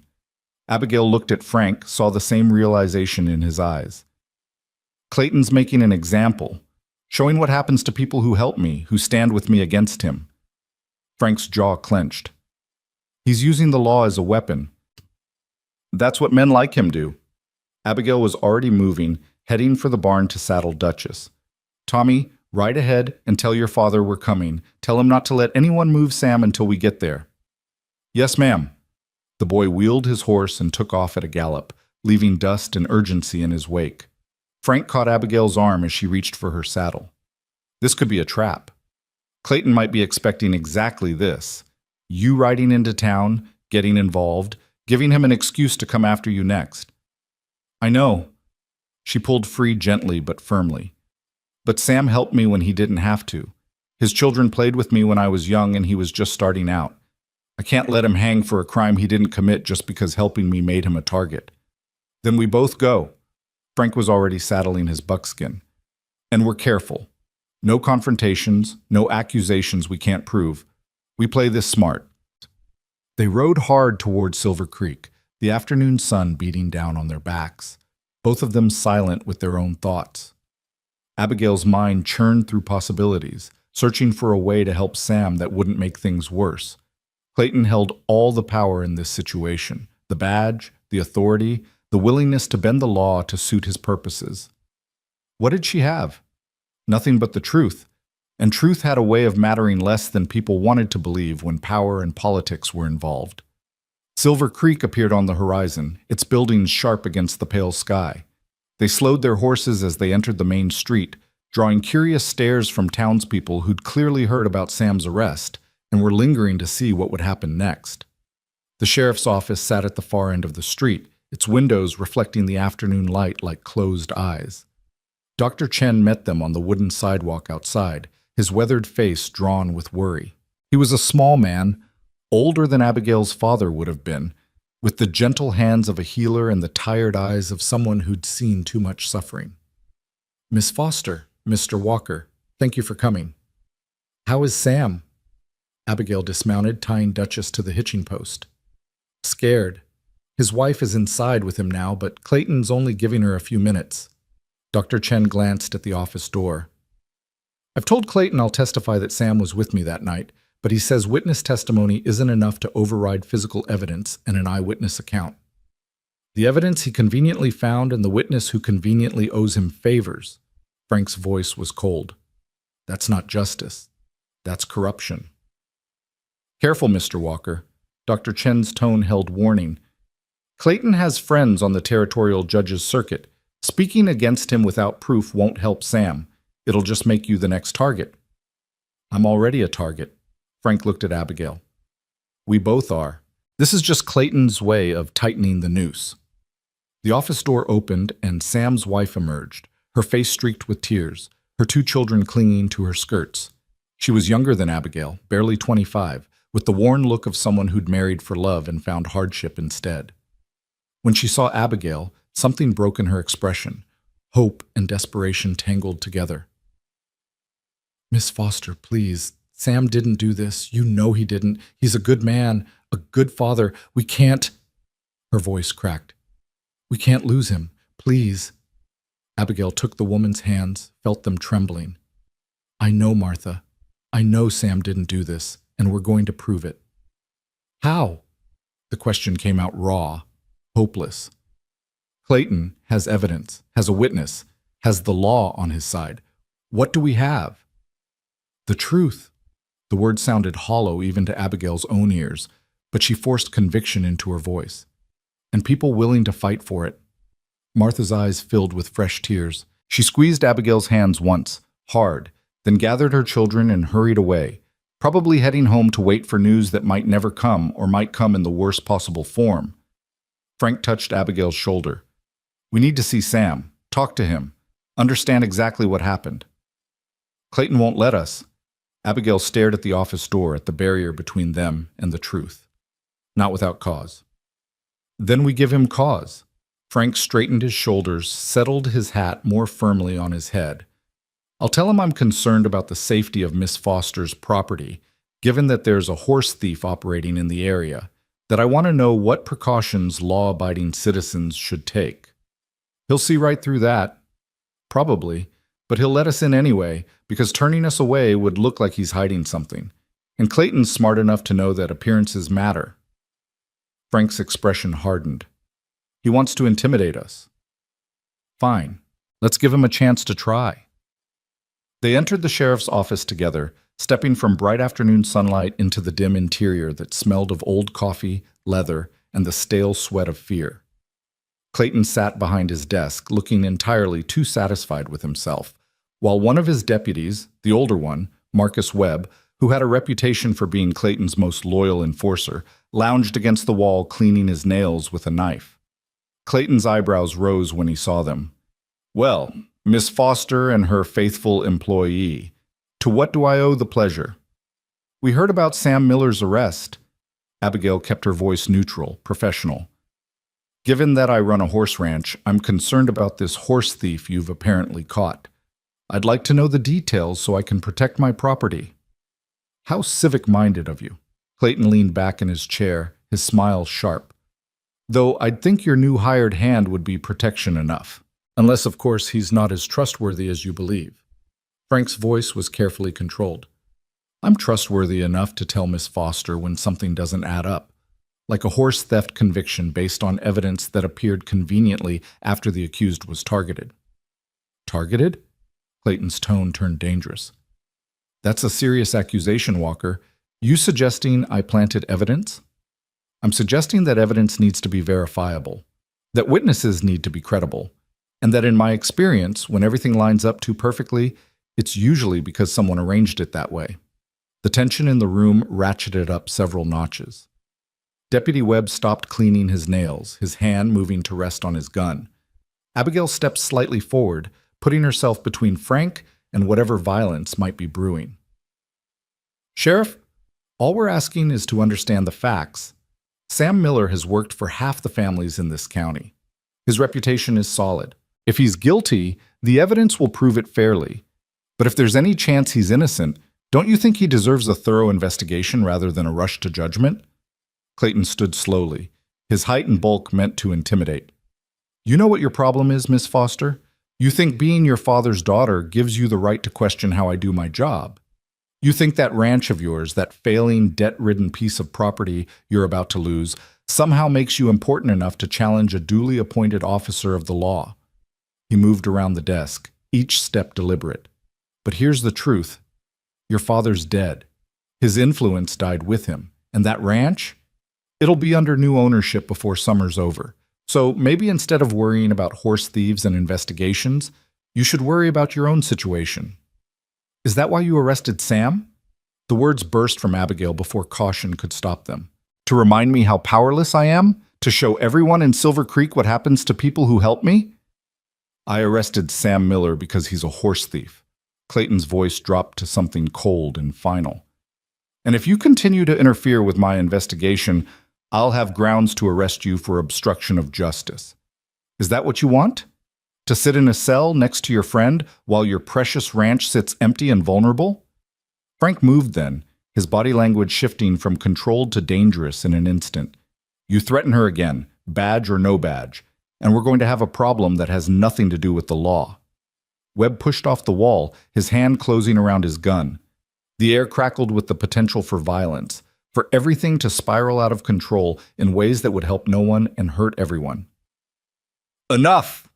Dr. Chen's voice came from the doorway, where he'd apparently been listening. He stepped inside, his presence somehow commanding despite his small stature. Sheriff Clayton, I've known you since you were a boy causing trouble at the schoolhouse, and I've known Sam Miller for 15 years. One of you is lying about what happened that night, and I have a professional obligation to determine which. He held up a leather-bound journal. This is my logbook. It documents every birth, every patient visit, every medical call I've made for the past 20 years. And on the night in question, it clearly shows that Sam Miller was at my home from 10 in the evening until 6 the next morning, assisting with a difficult birth. Mrs. Patterson will confirm it. The midwife will confirm it. Sam's presence is documented and witnessed by multiple credible sources. Clayton's expression flickered just for a moment, with something that might have been uncertainty or might have been calculation. That doesn't explain how Henderson's tack ended up in his barn. No, it doesn't. Dr. Chen's tone was sharp, which suggests someone put it there deliberately, which suggests this isn't a legitimate arrest but a frame job. And while I respect your authority, Sheriff, I won't stand by and watch an innocent man hang because you have some other agenda. The silence that followed was profound. Abigail could hear her own heartbeat, could feel Frank's tension radiating beside her, could sense that this moment balanced on a knife's edge and could fall either toward justice or disaster. Finally, Clayton sat back down, his expression smoothing into professional neutrality. Fine. I'll review the evidence again, talk to Henderson, verify the timeline with your midwife. But Sam stays locked up until I'm satisfied. His eyes fixed on Abigail. And you stay out of my investigation. All of you. This is official law business, and interference won't be tolerated. It wasn't exoneration, wasn't even really a concession, but it was enough to keep Sam alive a little longer, to give them time to find proof that might save him. Thank you, Sheriff. Dr. Chen inclined his head slightly. I trust you'll conduct a thorough and fair investigation. They left the office together, stepping back into afternoon sunlight that felt too bright after the dimness inside. Abigail's legs felt shaky, her hands trembling with adrenaline and anger. Frank's hand found the small of her back, steadying her. "That was brave," he said quietly. "Probably foolish, but brave." It wasn't enough. She looked down the street to where Martha Miller had disappeared with her children. Sam's still locked up, Clayton's still in control, and we're no closer to proving what really happened. "But we bought time." Dr. Chen closed his journal carefully. "And time is what we need to find the real thief and expose whoever planted that evidence." "How?" Abigail felt exhaustion crashing over her. "Clayton controls the investigation. Any evidence we find, he can dismiss or discredit. Then we find evidence so compelling, he can't dismiss it." Frank's voice held determination. "We talk to Henderson, find out exactly what was stolen and when. We find other people who might have seen something that night. We build a case so solid that even Clayton can't ignore it. That could take weeks. Sam doesn't have weeks. Then we work fast." Frank looked at Dr. Chen. "Can you keep Clayton honest? Make sure he doesn't rush this through before we have a chance to investigate?" "I can try. My testimony alone won't free Sam, but it'll raise enough doubt to slow the process." The old doctor's expression was grim. "But be careful, both of you. Clayton's dangerous when cornered, and you just backed him into a corner in front of witnesses." They parted ways with promises to share any information they uncovered. Frank and Abigail rode slowly out of town, both silent with the weight of what had just happened and what still needed to be done. The sun was lowering toward the western horizon, painting the sky in shades of amber and rose, and the prairie stretched endless and empty around them. "He's not going to stop," Abigail said finally, her voice barely audible over the sound of hoofbeats. "Clayton, he's going to keep coming after me, after anyone who helps me, until I give up or he finds a way to take everything." "I know. So what do we do?" Frank was quiet for a long moment, his eyes on the horizon, his expression distant. When he finally spoke, his voice was steady with decision. "We fight. Not just to save Sam, though that's part of it. We fight to save your ranch, your future, everything your father built. And we do it by taking the offensive instead of just defending." "What do you mean?" "Your horses. The best ones. Luna, that bay gelding with the perfect conformation, the roan mare that moves like poetry. We take them to Cheyenne like I suggested. We get the money to pay off your debts, secure your property, take away Clayton's leverage." He turned to look at her fully. "We stop reacting to his moves and make some moves of our own. And leave the ranch vulnerable while we're gone? Leave Sam locked up? Leave Martha and her children to face whatever Clayton does next? We hire people to stay behind. People from outside Silver Creek who don't owe Clayton anything. We make sure the ranch is protected and that someone's keeping an eye on Sam's situation." His voice turned urgent. "Abigail, staying here and trying to defend against every attack isn't working. Clayton has too much power, too much control. The only way to beat him is to change the game entirely." She wanted to argue, to find the flaws in his plan, to protect herself from the hope that was trying to take root despite everything. But deep down, she knew he was right. Defense wasn't enough, not against someone as ruthless and patient as Clayton. "When?" The question came out steady despite the fear churning in her stomach. "Soon. Within the week if we can manage it. The autumn market doesn't wait, and every day we delay is another day Clayton has to tighten his grip." They rode the rest of the way in silence, both lost in their own thoughts. When they reached the ranch, the familiar sight of her father's buildings against the darkening sky made Abigail's throat tight. This place was everything, her past, her present, the only future she could imagine. Risking it on a desperate journey to Cheyenne felt like tempting fate, but losing it slowly to Clayton's machinations while she did nothing felt worse. Frank helped her stable the horses, their movements synchronized from days of working together. As they finished, he turned to her in the soft twilight that filled the barn, dust motes floating in the last rays of sun that slanted through the open door. "I know I'm asking a lot," he said, "asking you to trust me, to take this risk, to bet everything on a plan that might not work. But I swear to you, Abigail, I'll do everything in my power to make sure you don't regret it." She looked at him, this man who'd walked into her life with lies and stayed with truth, who'd stood between her and danger without hesitation, who somehow made her believe that maybe, just maybe, she didn't have to face the world alone. I know you will. She stepped closer, close enough to see the flecks of gray in his blue eyes, close enough to feel the heat radiating from his body after a long day's work. And that terrifies me more than Clayton ever could. Why? Because trusting you means risking more than just my ranch. It means risking, she faltered, unable to name what she felt growing between them, unable to voice the fear that admitting it would make her too vulnerable. Frank's hand rose slowly, giving her time to move away if she wanted. When she didn't, his fingers brushed her cheek with a gentleness that made her chest ache. I know. I feel it too. This thing between us that's more than employer and employee, more than friends helping each other. Something that could be wonderful or disastrous depending on how we handle it. So how do we handle it? Carefully. His thumb traced the line of her jaw. Honestly, by acknowledging it exists but not letting it cloud our judgment or distract us from what needs to be done. He smiled, sad and warm. And by accepting that sometimes the biggest risk is the one most worth taking. Abigail's breath caught. She should step back, preserve the professional distance that was the only thing keeping her from falling completely for a man who might still disappear as suddenly as he'd arrived.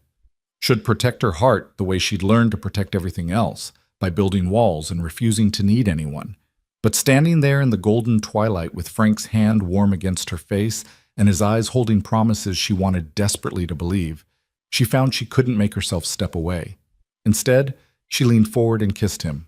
It was brief, tentative, nothing like the passionate embraces described in the dime novels Martha sometimes loaned her. Just a soft press of lips, lasting only heartbeats, conveying everything words couldn't express about hope and fear and the terrible courage it took to trust someone with your heart when your world was falling apart.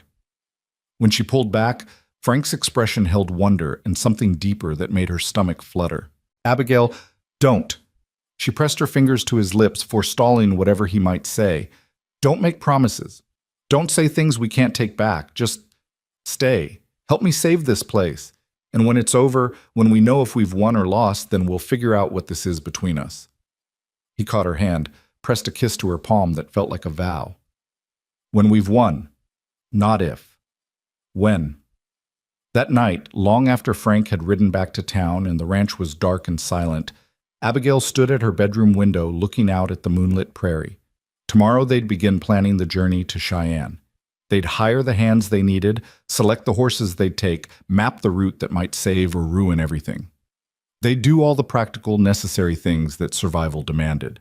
But tonight, she let herself feel the lingering warmth of Frank's kiss, the weight of his hand on her cheek, the promise in his eyes that maybe, just maybe, she'd found someone who saw her not as a burden or a conquest, but as a partner worth fighting beside. The dawn would bring new challenges, Clayton's retaliation, Sam's uncertain fate, the impossible task of organizing a journey that could make or break her future. But for now, in the quiet darkness, Abigail Foster allowed herself to feel something she'd thought lost forever. Hope.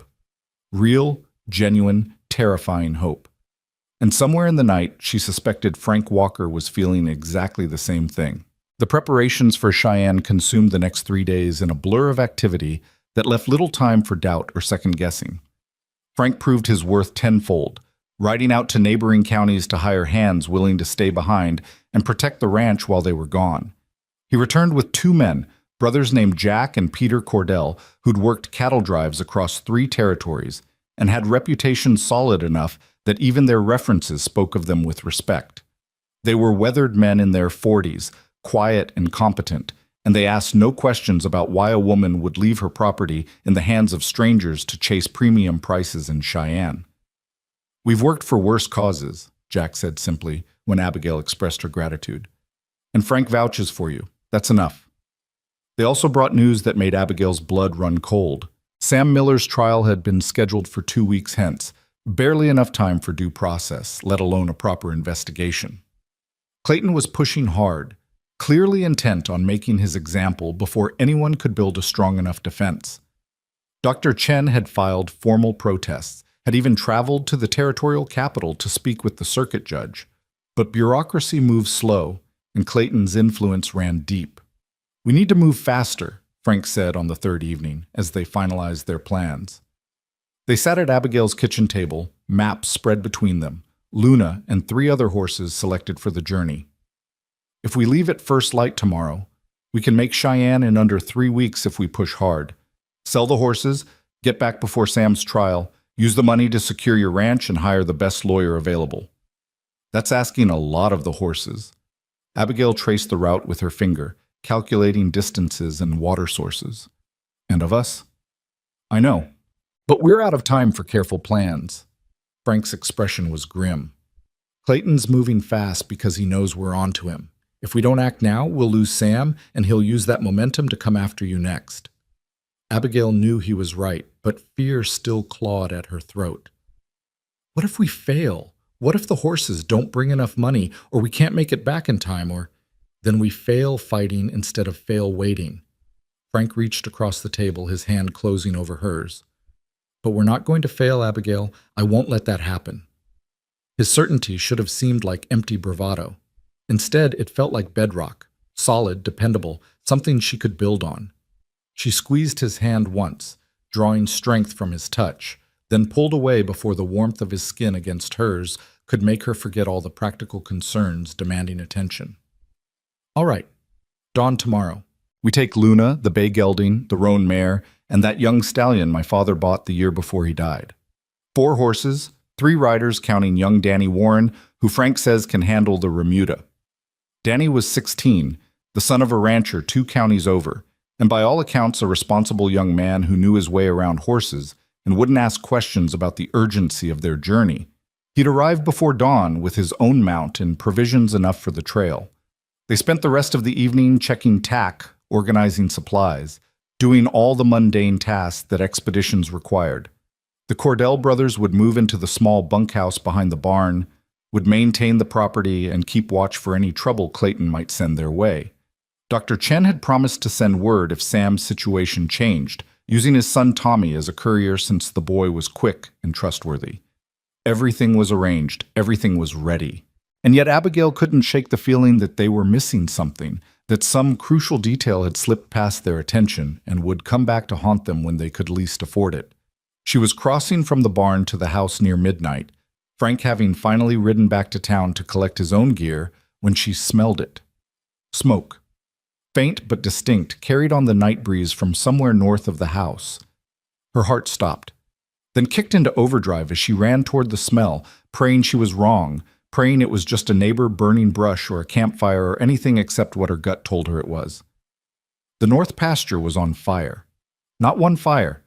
3 separate blazes, deliberately set and strategically placed to drive the horses toward the fence line where they'd panic and hurt themselves trying to escape.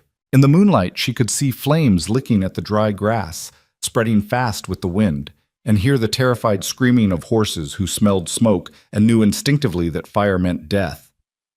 "Jack! Peter!" Her voice ripped from her throat in a scream that carried across the property.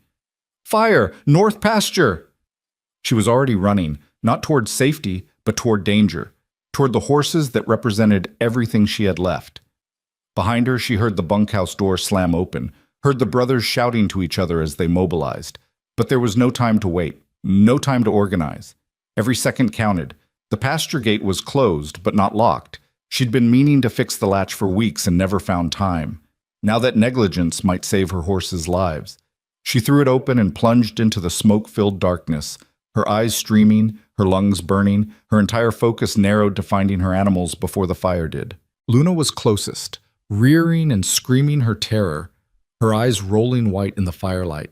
Abigail grabbed her halter, spoke in the most soothing tone she could manage, while her own heart hammered with panic. "Easy, girl, easy. I've got you. Come on now, this way." Getting Luna through the gate took precious minutes. The mare fought every step, driven by instinct to run anywhere but toward the human trying to guide her. But finally, they cleared the opening and Abigail could turn her loose to gallop toward the safer southern pastures. 4 more horses remained inside. The fire was spreading faster now, fed by wind and dry grass, creating a wall of heat and light that made the night bright as noon and twice as hellish. Jack and Peter appeared through the smoke, leading 2 horses between them, their faces blackened with soot. 2 more inside, Abigail shouted over the roar of flames. The stallion and the old mare. It's too dangerous. Jack grabbed her arm as she turned back toward the fire. The fence line's about to go. If those horses are still in there, then I'm getting them out. She jerked free, covering her mouth with her sleeve, and plunged back into the inferno. The heat was tremendous, stealing the breath from her lungs and the moisture from her eyes. She could barely see through the smoke and tears, could barely hear over the crackling roar of burning grass and the screaming of panicked animals. The old mare, Duchess, who'd pulled her wagon to the social just days ago, stood frozen in the corner, too frightened to move. The young stallion was nowhere visible, probably already dead or fled or lost in the chaos. Duchess! Abigail reached the mare, grabbed her halter with hands that trembled from adrenaline and fear. Come on, old girl, move, please move. The mare's eyes found hers, seemed to recognize something human in all the chaos. She took one step, then another, following Abigail toward where the gate should be if they hadn't gotten turned around in the smoke. Each step felt like walking through molasses, time stretching and contracting strangely, the world reduced to heat and smoke and the desperate need to survive. They were halfway to safety when the fence line caught with a whoosh that sent flames shooting 10 feet high. The path they'd used to enter was now blocked by a wall of fire that made escape impossible. Duchess screamed and reared, nearly pulling Abigail off her feet. They were trapped, cut off from the gate, the flames closing in on all sides. Abigail's mind raced through options and found none. They couldn't go forward, couldn't go back. The fire was too high to jump, too wide to run through. In minutes, maybe less, the entire pasture would be consumed and them with it. She was going to die here, going to burn to death trying to save a horse while her father's ranch went up in flames around her. Clayton had won, had destroyed everything just like he'd threatened, and she'd walked right into it. Then she heard hoofbeats pounding through the smoke, heard a voice she'd know anywhere shouting her name. Abigail, where are you? Here! She screamed the word with everything she had left. Frank, I'm here! He materialized through the smoke like something out of a fever dream, mounted on his buckskin, his face grim with determination and fear. He didn't slow down, didn't hesitate, just rode straight for the fence line at a gallop, his horse gathering itself and launching over the flames in a jump that should have been impossible and somehow wasn't. They landed hard on the other side, Frank fighting to keep his seat as the buckskin stumbled. Then he was beside her, reaching down with one arm. Give me your hand, now. Duchess is a horse. You're a person. Give me your damn hand. She grabbed it, felt his fingers lock around her wrist with bruising strength as he hauled her up behind him. The buckskin grunted under the double weight, but didn't hesitate when Frank wheeled him toward the one section of fence that wasn't yet fully engulfed. Duchess followed, her fear of fire momentarily overcome by her herd instinct to stay with the other horses. Hold on! Frank didn't wait for confirmation, just sent his horse charging toward the flames. Abigail buried her face against his back, felt his muscles coil with tension, felt the moment of suspension as the buckskin gathered and jumped, and for one impossible heartbeat, they were airborne above fire and smoke and death. They landed clear. Behind them, Duchess crashed through a weakened section of fence, her momentum and panic carrying her to safety even as burning rails collapsed in her wake. The pasture behind them was fully engulfed now, flames reaching toward the star-filled sky like the fingers of some hungry god. Frank didn't stop until they'd reached the barn, where Jack and Peter had already organized a bucket brigade from the well to wet down the buildings closest to the fire. He slid from his horse and pulled Abigail down with him, his hands running over her frantically, checking for injuries with a desperation that made her chest tight. Are you hurt? Burned? Tell me you're not burned. I'm fine. Her voice came out hoarse from smoke inhalation. Frank, I'm fine. You got there in time. In time? His voice cracked. I got there with seconds to spare. If I'd been any later, he couldn't finish the sentence, just pulled her against his chest, so hard she felt his heart hammering against her cheek. Don't ever do that again. Don't ever risk your life for a horse again. Do you understand me? They're all I have. The words came out muffled against his shirt. The ranch, the horses, it's everything my father left me. I couldn't just let them burn. You could have died. His arms tightened around her. And what good is your father's legacy if you're dead? What's the point of saving anything if you're not alive to enjoy it? She had no answer to that, could only stand there in his embrace while the fire burned itself out in the north pasture and the Cordell brothers worked to keep it from spreading further. Could only feel the aftermath of terror making her legs weak and her hands shake and her chest ache with emotions she couldn't name. Eventually, Frank released her enough to look at her face, his thumb brushing soot from her cheek. This was deliberate. 3 separate fires, perfectly placed to cause maximum damage. Clayton. Or someone acting on his orders. Frank's expression turned murderous. He's done being subtle, done with threats and pressure. Now he's actively trying to destroy you. We can't prove it was him. Well, we don't have to prove it. We just have to understand what it means. Frank glanced toward the burning pasture, his jaw set. It means we're out of time. It means we leave tonight, right now, before he can make another move. Tonight? Abigail's exhausted mind struggled to process. But we're not ready. Danny hasn't arrived yet. The horses need rest. We need to get out of here before Clayton burns the rest of your ranch to the ground.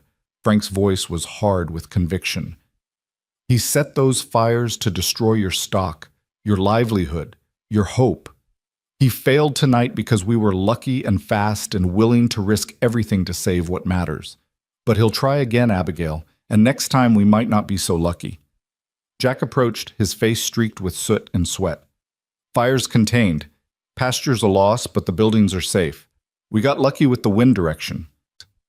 He looked between them, reading the situation with the quick intelligence of someone who'd survived by staying alert. You're thinking of leaving tonight? Yes. Frank didn't look away from Abigail. Can you handle things here alone until we can send Danny from town? We can handle whatever comes. Jack's voice held conviction. But you need to know, whoever set those fires will know you're leaving once you hit the trail. They'll either try to stop you before you get far, or they'll hit this place even harder while you're gone. Then make sure they can't. Frank finally looked at the older man. Protect this ranch like it's your own. Keep watch day and night. Trust no one from town, especially anyone claiming to come from the sheriff. And if Clayton himself shows up, you tell him Miss Foster is away on business and you have orders to shoot trespassers. That'll make us criminals in his eyes. Better criminals than victims. Frank's expression was fierce. I'll send word once we're clear. In the meantime, keep this place standing. That's all I ask. Jack nodded once, then returned to help his brother finish securing the property. Frank turned back to Abigail, his hands settling on her shoulders. We're leaving in 1 hour. Enough time to wash the worst of the smoke off, grab what we can carry, saddle the horses we're taking. Everything else stays behind. Abigail wanted to argue, wanted to insist on proper preparation, on waiting for dawn, on all the sensible, careful things she'd been doing since her father died. But standing there with her north pasture still smoldering and Frank's hands warm on her shoulders and the memory of nearly dying still fresh in her mind, she found she didn't have the energy for caution anymore. 1 hour, she agreed. But Frank, those fires. You said you'd return to town to get your gear. What made you come back? His expression turned grim. Instinct. I was at the livery stable saddling up when I got this feeling, like something was wrong, like I needed to be here. So I rode out fast as I could. He paused. When I crested that rise and saw the fire, saw the flames, and knew you were somewhere in the middle of it. His voice cracked. I've never been so terrified in my life. She reached up, her hand covering his where it rested on her shoulder. You saved me, saved Duchess, saved everything. This time, his thumb stroked across her collarbone. But Abigail, I need you to understand something. Where we're going, what we're about to do, it's dangerous. Not just the trail and the weather and the normal risks of travel. Clayton won't let us just ride away with your best stock. He'll either try to stop us or he'll use our absence to cement his claim on your property. Either way, we're walking into a situation where we might lose everything. I know. And you're willing to risk it anyway? She thought of her father, of the dreams he'd had for this ranch and the legacy he'd died protecting. Thought of Sam Miller sitting in a jail cell for a crime he didn't commit, his family suffering because he'd been kind to her. Thought of Martha and her children, of Dr. Chen's tired eyes. of every person in Silver Creek who'd been hurt by Clayton's ambition and corruption. And she thought of Frank Walker, this stranger who'd walked into her life with lies and stayed with truth, who'd pulled her from fire and promised to stand beside her no matter what came. "I'm willing to risk everything," she said quietly, "because the alternative is losing it anyway while doing nothing. At least this way we're fighting back." Frank's smile was fierce and proud. "Then let's make that bastard regret the day he decided to come after you." They moved through the next hour in controlled chaos. Abigail washed quickly, changed into her sturdiest riding clothes, packed a small bag with essentials and the documents proving her ownership of the ranch and the horses. Frank saddled their mounts and the 4 horses they'd take to Cheyenne, checking every strap and buckle with the attention of someone who knew that details meant the difference between survival and disaster. The Cordell brothers helped load supplies, food, water, blankets, a small tent that would provide minimal shelter from weather. They worked in the darkness before dawn, speaking little, moving with the efficiency of people who understood that time was both precious and running out. "Miss Foster," Peter approached as she was securing her bedroll behind her saddle, "I want you to know, whatever happens here, whatever Clayton tries, we'll keep your ranch standing. You have my word." "Thank you." The gratitude felt inadequate for what these men were risking. "I know you're putting yourselves in danger for a stranger. I won't forget that." "You're not a stranger. You're Frank Walker's friend, and Frank's a good man. That's enough." Peter glanced toward where Frank was checking Luna's hooves one final time. "He cares about you, you know, more than just as an employer or a friend.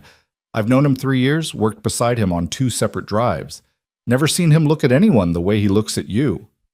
Abigail's throat tightened. "I care about him too, but right now caring feels like a luxury I can't afford. There's too much at stake, too much that could go wrong." "That's exactly when caring matters most." Peter's weathered face creased in a slight smile. "When everything's easy, caring is simple. It's when things are hard that you learn what someone's really made of. Frank's proved what he's made of. Now you get to prove the same."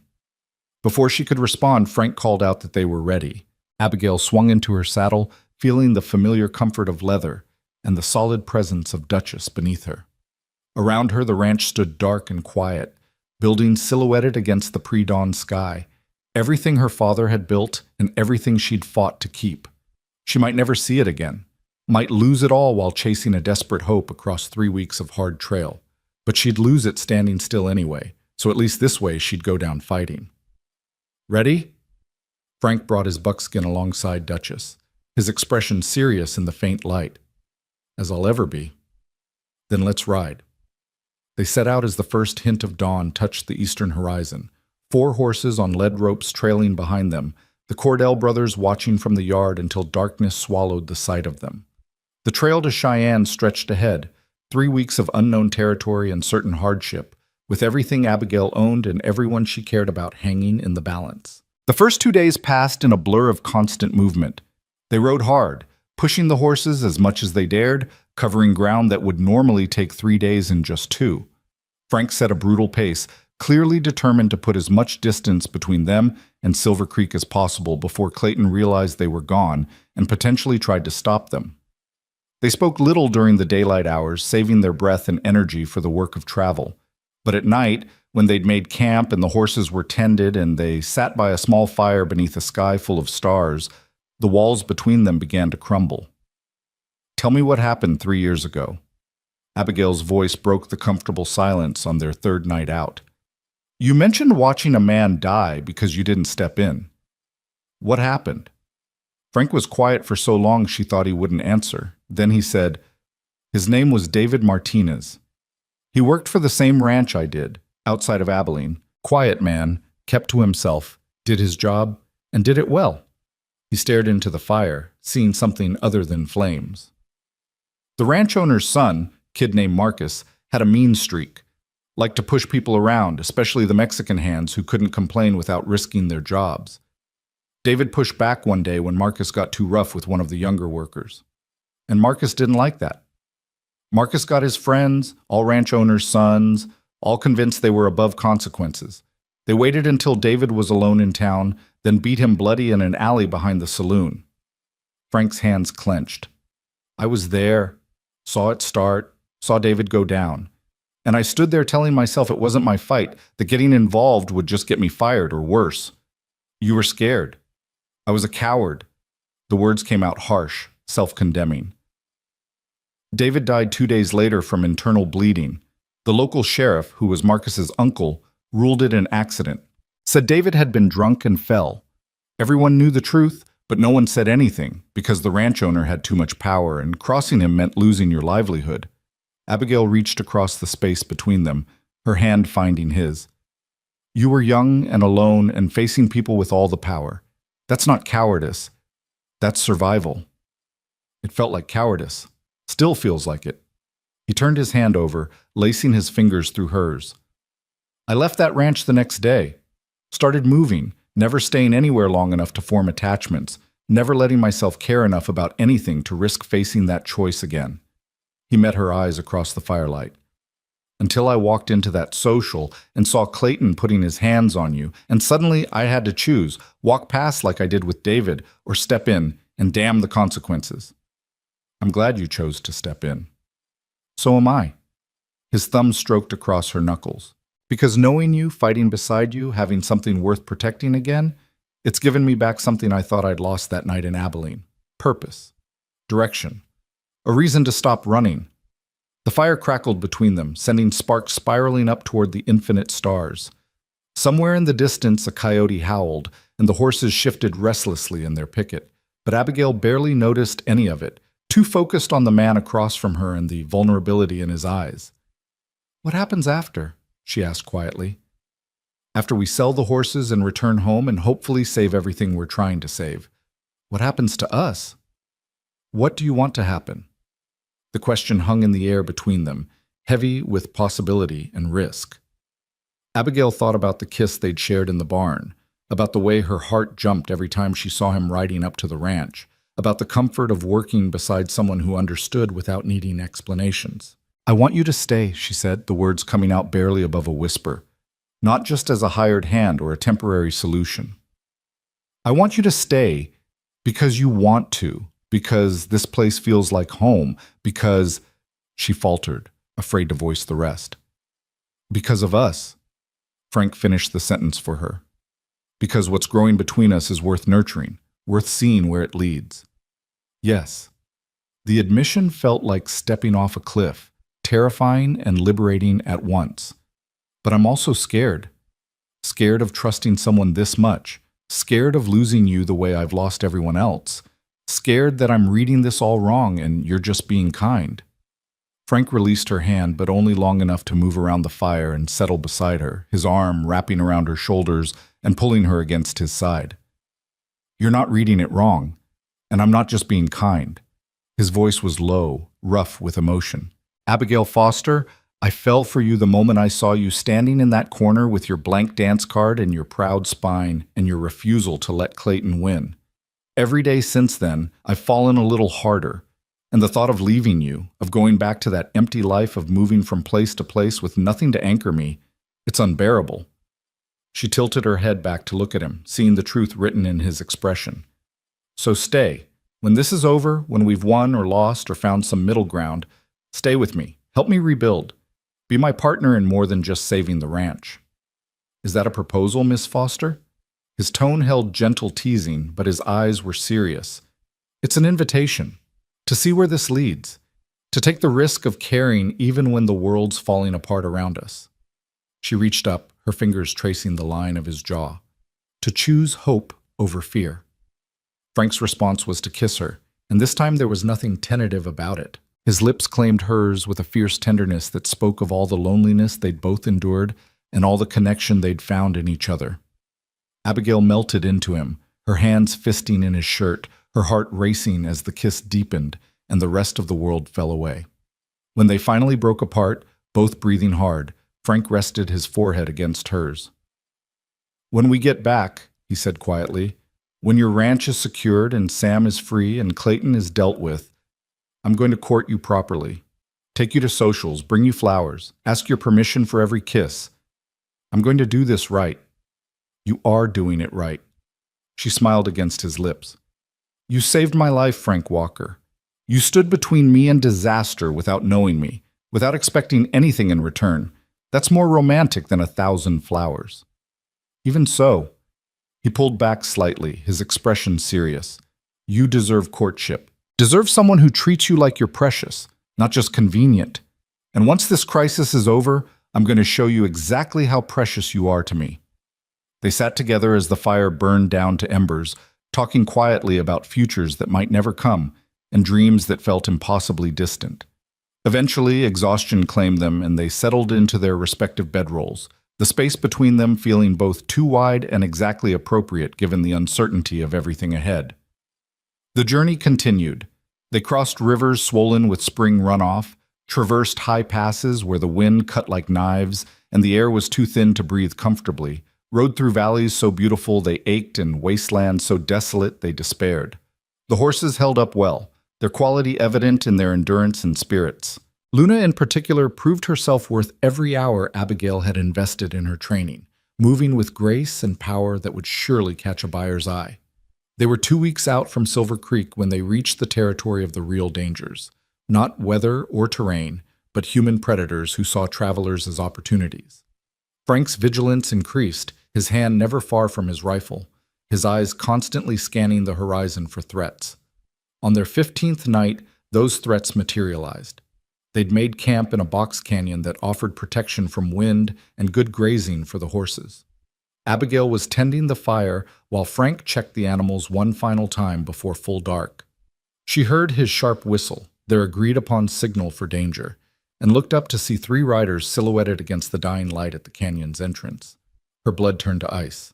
Even at this distance, even in the failing light, she recognized the lead rider's build, the set of his shoulders, the way he sat his horse with arrogant confidence. Sheriff Clayton had found them. And judging by the men flanking him and the weapons they carried, he hadn't ridden all this way just to talk.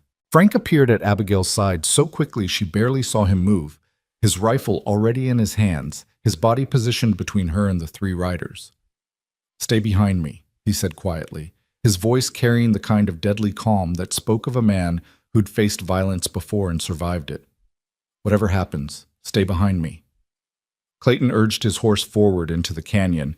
His 2 companions, deputies from Silver Creek, both men known for following orders without questioning their legality, flanking him with weapons drawn. In the fading light, Clayton's smile was visible even at this distance, cold and triumphant. "Miss Foster, Mr. Walker," Clayton's voice echoed off the canyon walls.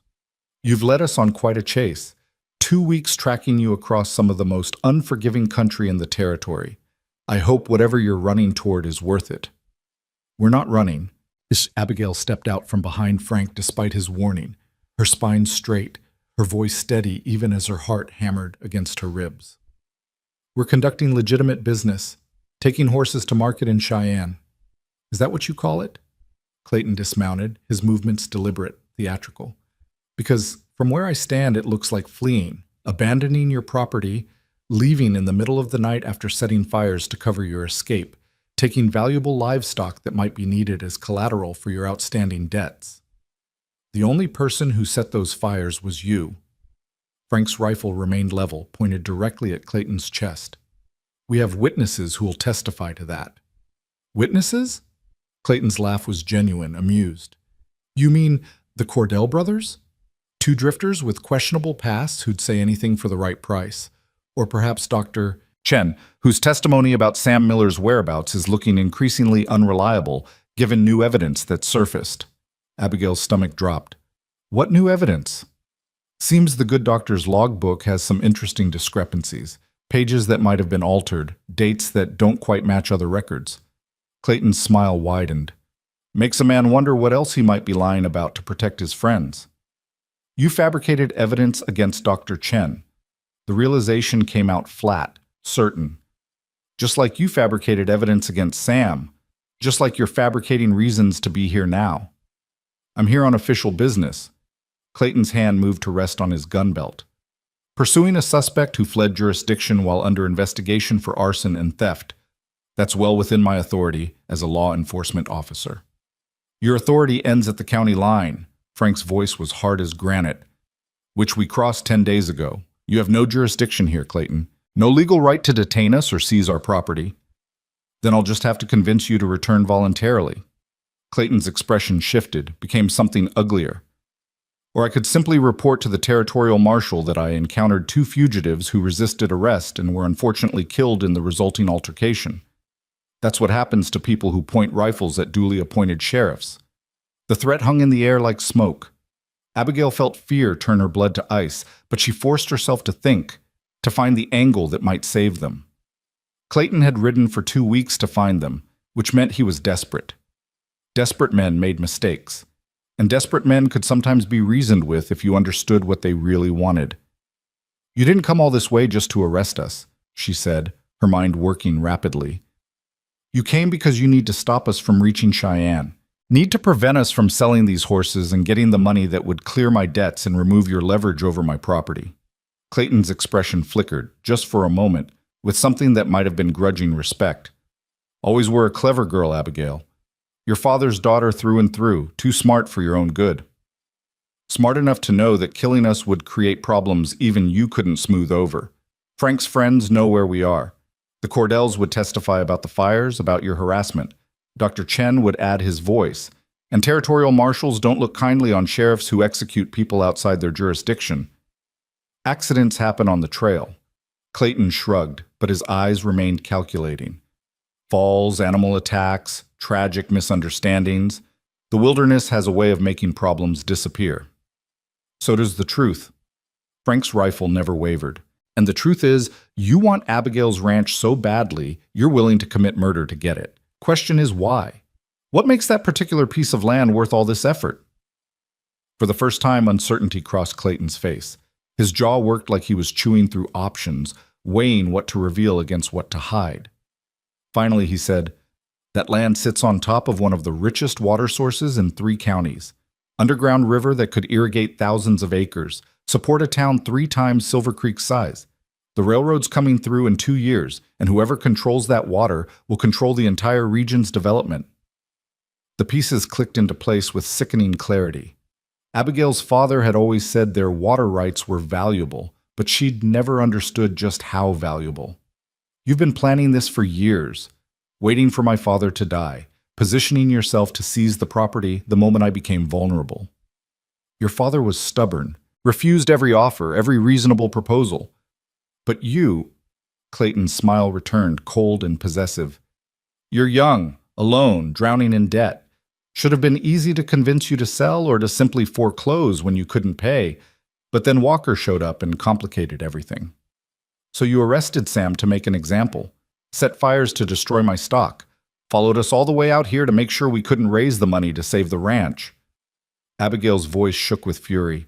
"You've destroyed lives, corrupted the law, and committed crimes across multiple territories, all for water rights and railroad money. I've done what's necessary to secure my future." Clayton's expression hardened. "And I'm not letting some horse rancher's daughter and her drifter boyfriend stand in my way.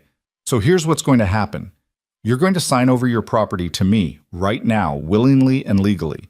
In exchange, I'll let you both ride away alive. You can start over somewhere else, build a new life, and forget Silver Creek ever existed."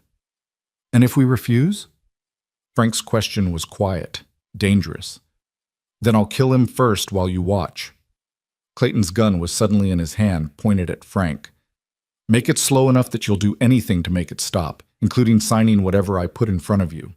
Then I'll kill you anyway, take the horses, and tell everyone back home that you both died tragically on the trail. It's not my preferred option, too messy, too many potential complications, but I'm prepared to do it if necessary." Abigail's mind raced. They were trapped in a box canyon with 3 armed men blocking the only exit. Frank was skilled, but he couldn't shoot all 3 before one of them returned fire. Running would leave them exposed and accomplish nothing except possibly getting the horses killed in the crossfire. Fighting seemed impossible. Surrendering seemed worse. Unless she could buy time. Unless she could stall long enough for an opportunity to present itself. "Let me see the papers." Her voice came out remarkably steady given the circumstances. "If I'm signing away everything my father built, I want to read what I'm agreeing to." Clayton's smile widened, victorious. He reached into his coat and produced a folded document, clearly prepared in advance for exactly this scenario. "Smart girl, making the practical choice. Frank's head turned sharply toward her, his expression shocked and betrayed. Abigail, you can't. It's my ranch, Frank, my choice. She held his gaze, trying to convey with her eyes what she couldn't say aloud. Trust me. Play along. Be ready. I won't let you die for a piece of land, no matter how much it means to me. She saw the moment he understood, saw his body tense with readiness, even as his expression remained devastated. He lowered his rifle slightly, not enough to be completely vulnerable, but enough to suggest defeat. Clayton approached, document extended, his confidence growing with each step. I knew you'd see reason eventually. Women usually do when faced with real consequences. He was within arm's reach now, close enough that Abigail could smell the whiskey on his breath and see the greed burning in his eyes. She reached for the document. Her fingers closed around it. And then, with every ounce of strength she possessed, she yanked hard, pulling Clayton off balance and directly into the path of Frank's rifle. Everything happened in the space of heartbeats. Frank's rifle swung up, not firing but slamming into Clayton's jaw with a crack that echoed off the canyon walls. Clayton staggered backward, his gun firing wild, the shot going high and wide. The two deputies reacted instantly, going for their weapons, but Frank had already moved, using Clayton's body as a shield while Abigail dove for cover behind a boulder. "Drop your weapons!" Frank's voice rang with authority, with the promise of violence barely contained. "I've got your sheriff, and I will put a bullet through him if you make me. Drop them now!" The deputies hesitated, clearly weighing their loyalty against their survival. Clayton groaned, blood streaming from his split lip, his eyes unfocused from the blow. The standoff held for 3 seconds, 5, 10. Each moment stretched taut as a wire about to snap. Then horses thundered into the canyon from the direction opposite the one Clayton had entered. 5 riders, moving fast, and at their head rode a face that made Abigail's heart leap with recognition and hope. Jack Cordell and his brother, accompanied by 3 other men wearing territorial marshal badges, descended on the scene like the cavalry in a dime novel. They surrounded Clayton's deputies, weapons drawn, faces grim with purpose. Sheriff Clayton. The lead marshal was a weathered man in his 50s with hard eyes and a harder voice. "I'm Marshal William Dawes, Territorial Authority. You're under arrest for conspiracy, corruption, attempted murder, and about 15 other charges that'll be detailed when we get you to the Capitol." Clayton's face went white, then red with fury. "You have no authority to arrest me. I'm a duly appointed—" "You're a criminal who thought his badge would protect him from consequences." Dawes dismounted, producing iron shackles that looked like they'd seen considerable use. "But the Territorial Governor's Office has been investigating complaints about Silver Creek for 6 months. We finally got enough evidence to move when the Cordell brothers sent word about the fires and your pursuit of Miss Foster beyond your jurisdiction." Abigail emerged from behind the boulder, her legs shaking with the aftermath of adrenaline. "How did you know we'd be here?" "We didn't." Jack's weathered face creased in a tired smile. "But Frank sent word through a Pony Express rider about your route and timeline. When Clayton left Silver Creek in pursuit, we figured he'd catch up to you somewhere along this stretch. Been riding hard for 4 days to get here before things went completely wrong." 4 days. Frank lowered his rifle finally, exhaustion evident in every line of his body. "You rode 4 days without stopping?" "Would have ridden 8 if we had to." Peter moved to help the marshals secure Clayton and his deputies. "Nobody threatens our friends and gets away with it." The next hour passed in a blur of explanations and legal procedures. Marshal Dawes had brought documentation of their investigation, including testimony from citizens in Silver Creek who'd been too afraid to speak up while Clayton was in power, but were willing to testify now that territorial authority was involved. Sam Miller had been released 2 days earlier when one of Clayton's own deputies, young Jimmy Watts, whose conscience had finally overridden his fear, confessed to planning the stolen tack in Sam's barn on Clayton's orders. Dr. Chen's testimony stood unchallenged, the attempted frame-up exposed for the desperate fabrication it was. And the Territorial Governor's Office had already been investigating the railroad's attempts to acquire water rights through questionable means, making Clayton's schemes part of a larger pattern of corruption that reached far beyond Silver Creek. "You'll need to return for the trial," Dawes explained as his men prepared to transport Clayton back to the Capitol. "Your testimony about the fires and this attempted coercion will be crucial to securing convictions." "What about my ranch?" Abigail felt fear clutch at her heart despite everything. The debts, the foreclosure date, the governor's office has frozen all proceedings related to your property pending the outcome of the investigation. Given Clayton's involvement in pressuring creditors and manipulating the legal system, there's grounds to review every debt and lien filed against your ranch in the past year. Dawes's expression softened slightly. You'll still owe money, Miss Foster, but you'll owe it to legitimate creditors on legitimate terms, not to vultures like Clayton who were using the law as a weapon. Relief flooded through her so powerfully her knees went weak. Frank's arm came around her waist, steadying her, and she leaned into his strength gratefully. Clayton, shackled and defeated, looked at them with pure hatred burning in his eyes. This isn't over. I have friends, influence. You think one investigation will... Your friends are facing their own investigations. Dawes cut him off coldly. Your influence died the moment we gathered enough evidence to move. And as for this being over, for you, it very much is. You'll spend the next 20 years in territorial prison if you're lucky. If you're not lucky, if the judge decides your crimes warrant it, you'll hang. They dragged him away, his protests fading into the darkness beyond the canyon.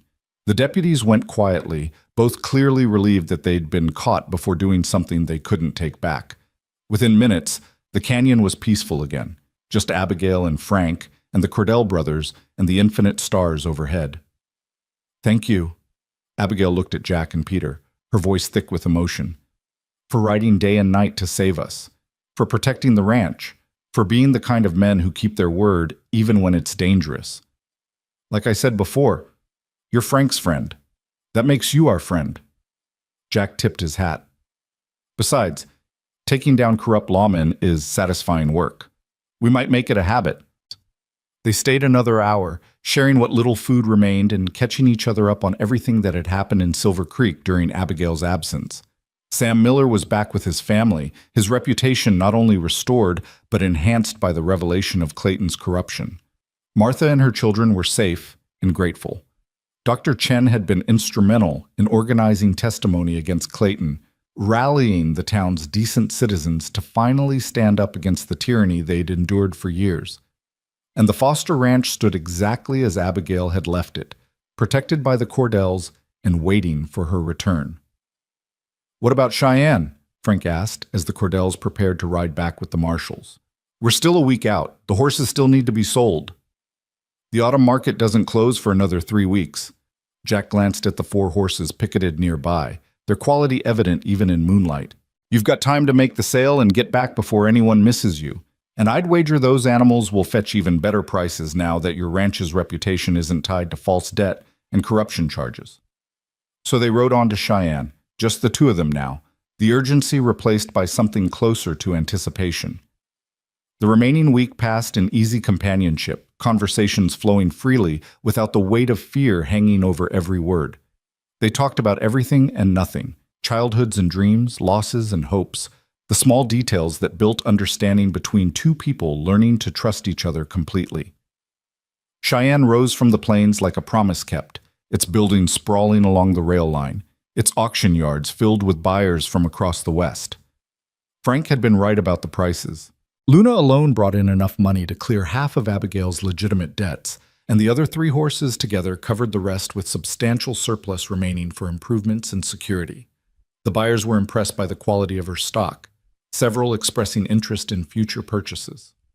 One, a rancher from California with operations across 3 states, offered to contract with her for trained horses at premium prices, guaranteeing income for years to come if she could maintain her father's standards.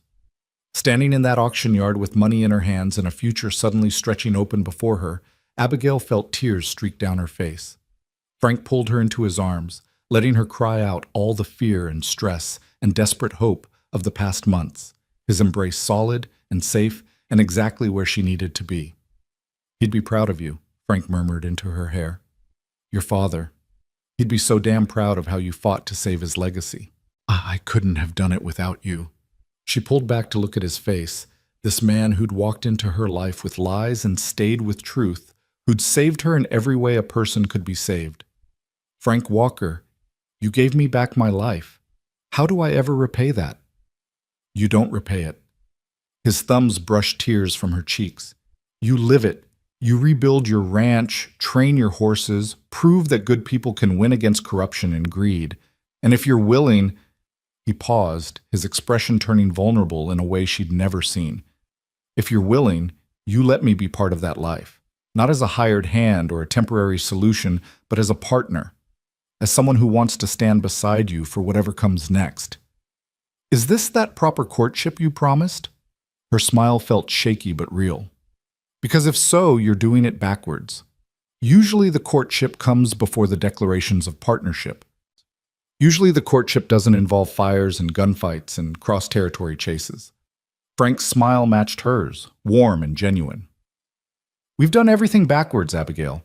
Met under false pretenses, built trust in crisis, fell in love while running for our lives. Why start being conventional now? Her breath caught. Love? Love. The word came out certain, unafraid. I love you, Abigail Foster. Love your strength, your courage, your stubborn refusal to give up even when everything seemed impossible. Love the way you care for your horses and your friends and your father's memory. Love who you are and who you make me want to be. He took her hands, his grip warm and steady. And if you'll have me, I want to spend the rest of my life proving that love to you every single day. Abigail had spent so long being careful, being practical, protecting herself from the pain of loss and disappointment. But standing there in the Cheyenne auction yard with Frank's eyes holding promises he clearly intended to keep, she found she was done being careful. Yes, the word burst from her, joyous and certain. Yes, I'll have you. Yes, I love you too. Yes to partnership and courtship and whatever future we can build together. Just yes. Frank's kiss tasted like victory and promise, and the beginning of something neither of them had dared hope for.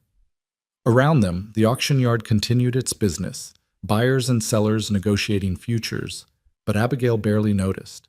She was too busy kissing the man she loved and feeling, for the first time since her father's death, that maybe, just maybe, everything was going to be all right. They returned to Silver Creek 3 weeks after they'd left, riding in at dawn on a morning that painted the sky in shades of gold and rose.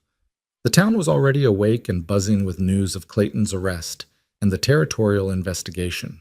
People emerged from buildings to watch them pass, their expressions ranging from curiosity to respect to outright gratitude.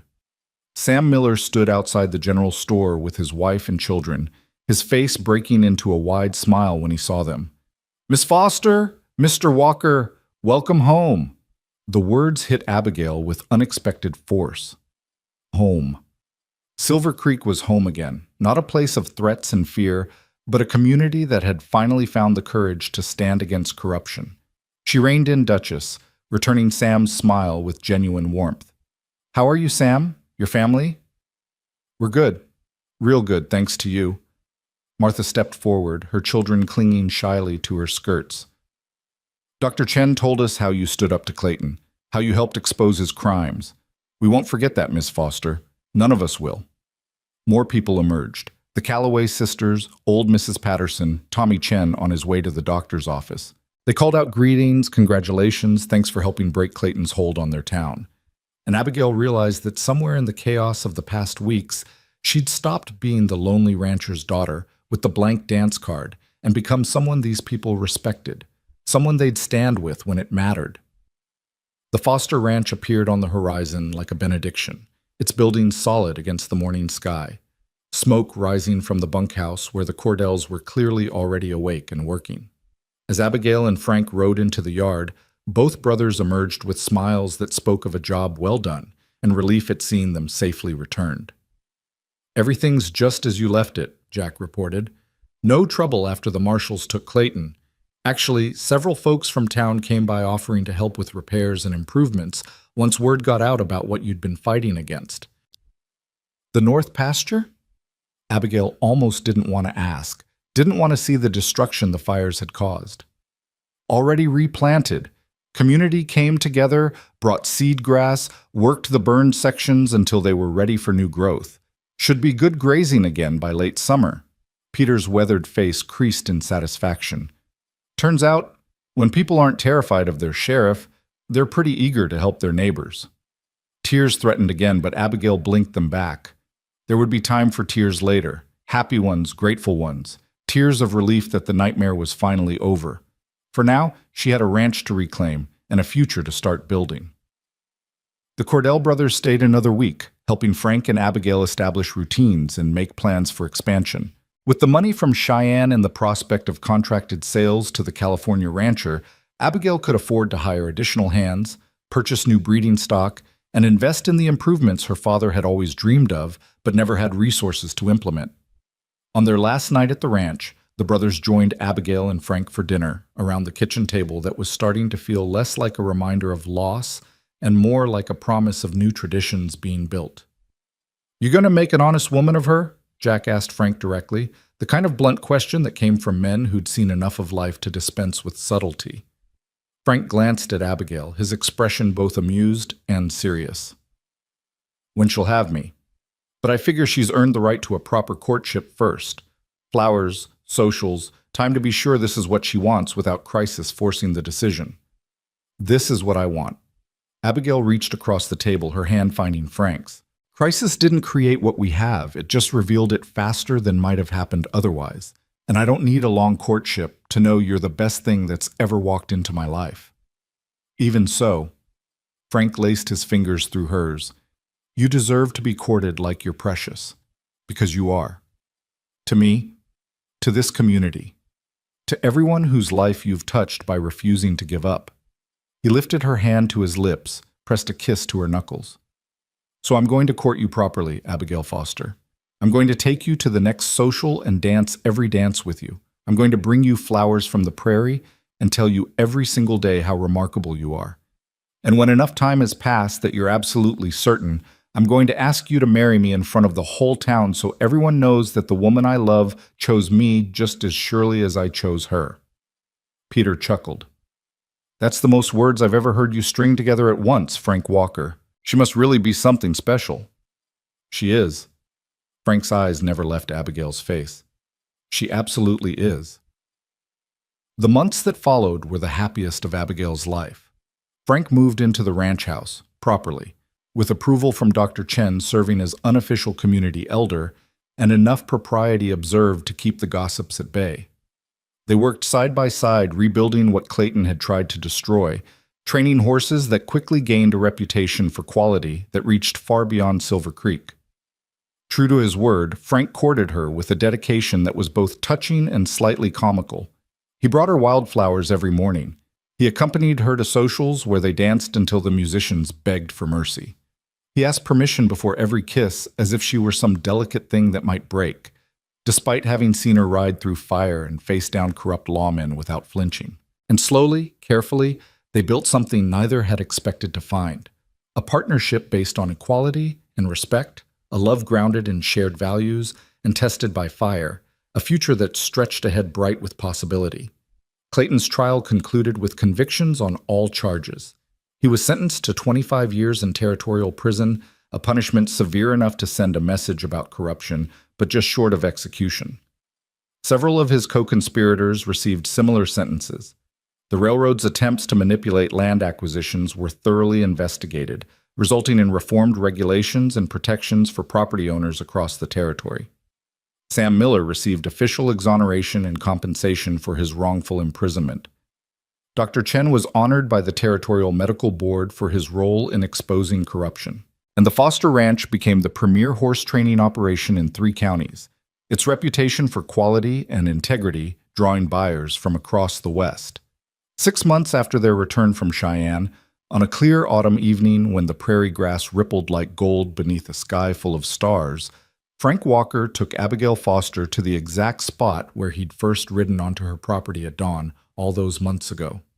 "This is where it started," he said, dismounting and helping her down from Duchess, "where I first saw your ranch and thought maybe, just maybe, I'd found a place worth stopping for." "And now?" Abigail looked around at the land that was finally fully hers. No debts, no threats, no shadows hanging over its future.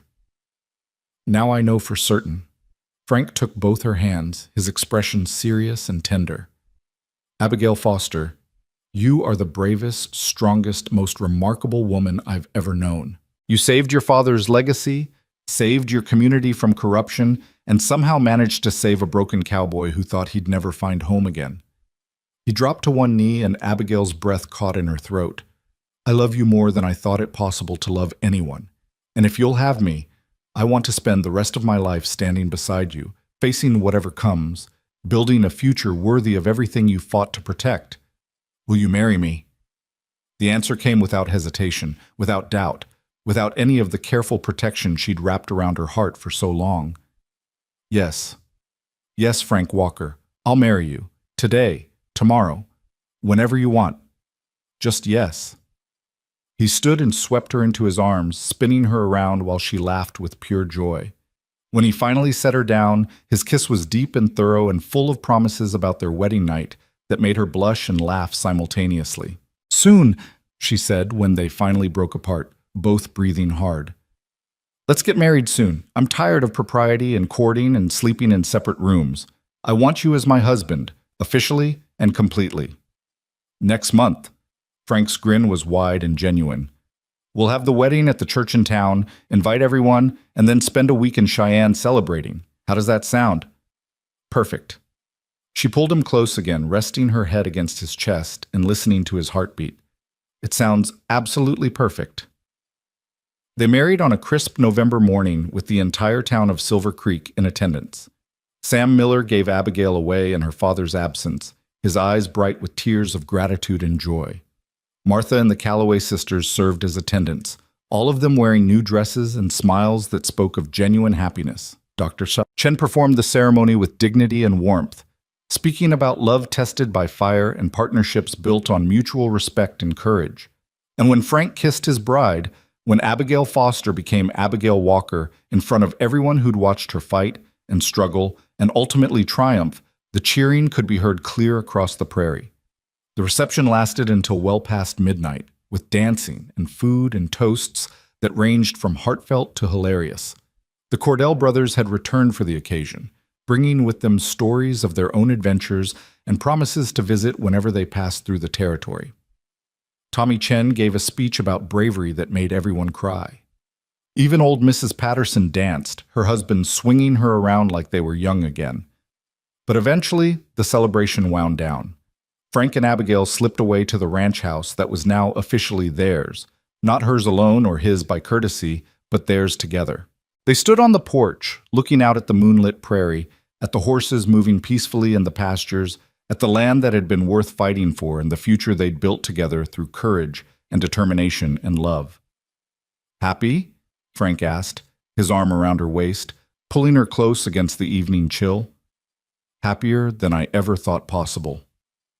Abigail leaned into his warmth, feeling safe and cherished, and exactly where she belonged. 6 months ago, I was standing alone at a social with a blank dance card, thinking I'd face everything by myself. And then you walked through those doors and changed my entire life. She's taken, Frank murmured, echoing the words that had started everything. That's what I said that night, and I meant it. From that moment on, you were taken, protected, valued, claimed by someone who saw your worth when others saw only vulnerability. And now? Now you're taken for good. He turned her in his arms, his hands cradling her face, his eyes holding promises about the wedding night ahead and the lifetime beyond it. Taken by choice, by love, by the kind of partnership that weathers every storm and comes out stronger. You're mine, Abigail Walker, and I'm yours, for good. She kissed him then, soft and sweet, and full of gratitude for the cowboy who'd said she was taken when she was anything but, who'd stood beside her through fire and fear and impossible odds, who'd given her back not just her ranch, but her faith in the possibility of love and partnership and happily ever after. The Foster Ranch thrived under their joint management, becoming known across the West for quality horses and honest dealing. Frank and Abigail trained their stock together, managed their business together, built a life together that honored the past while embracing the future.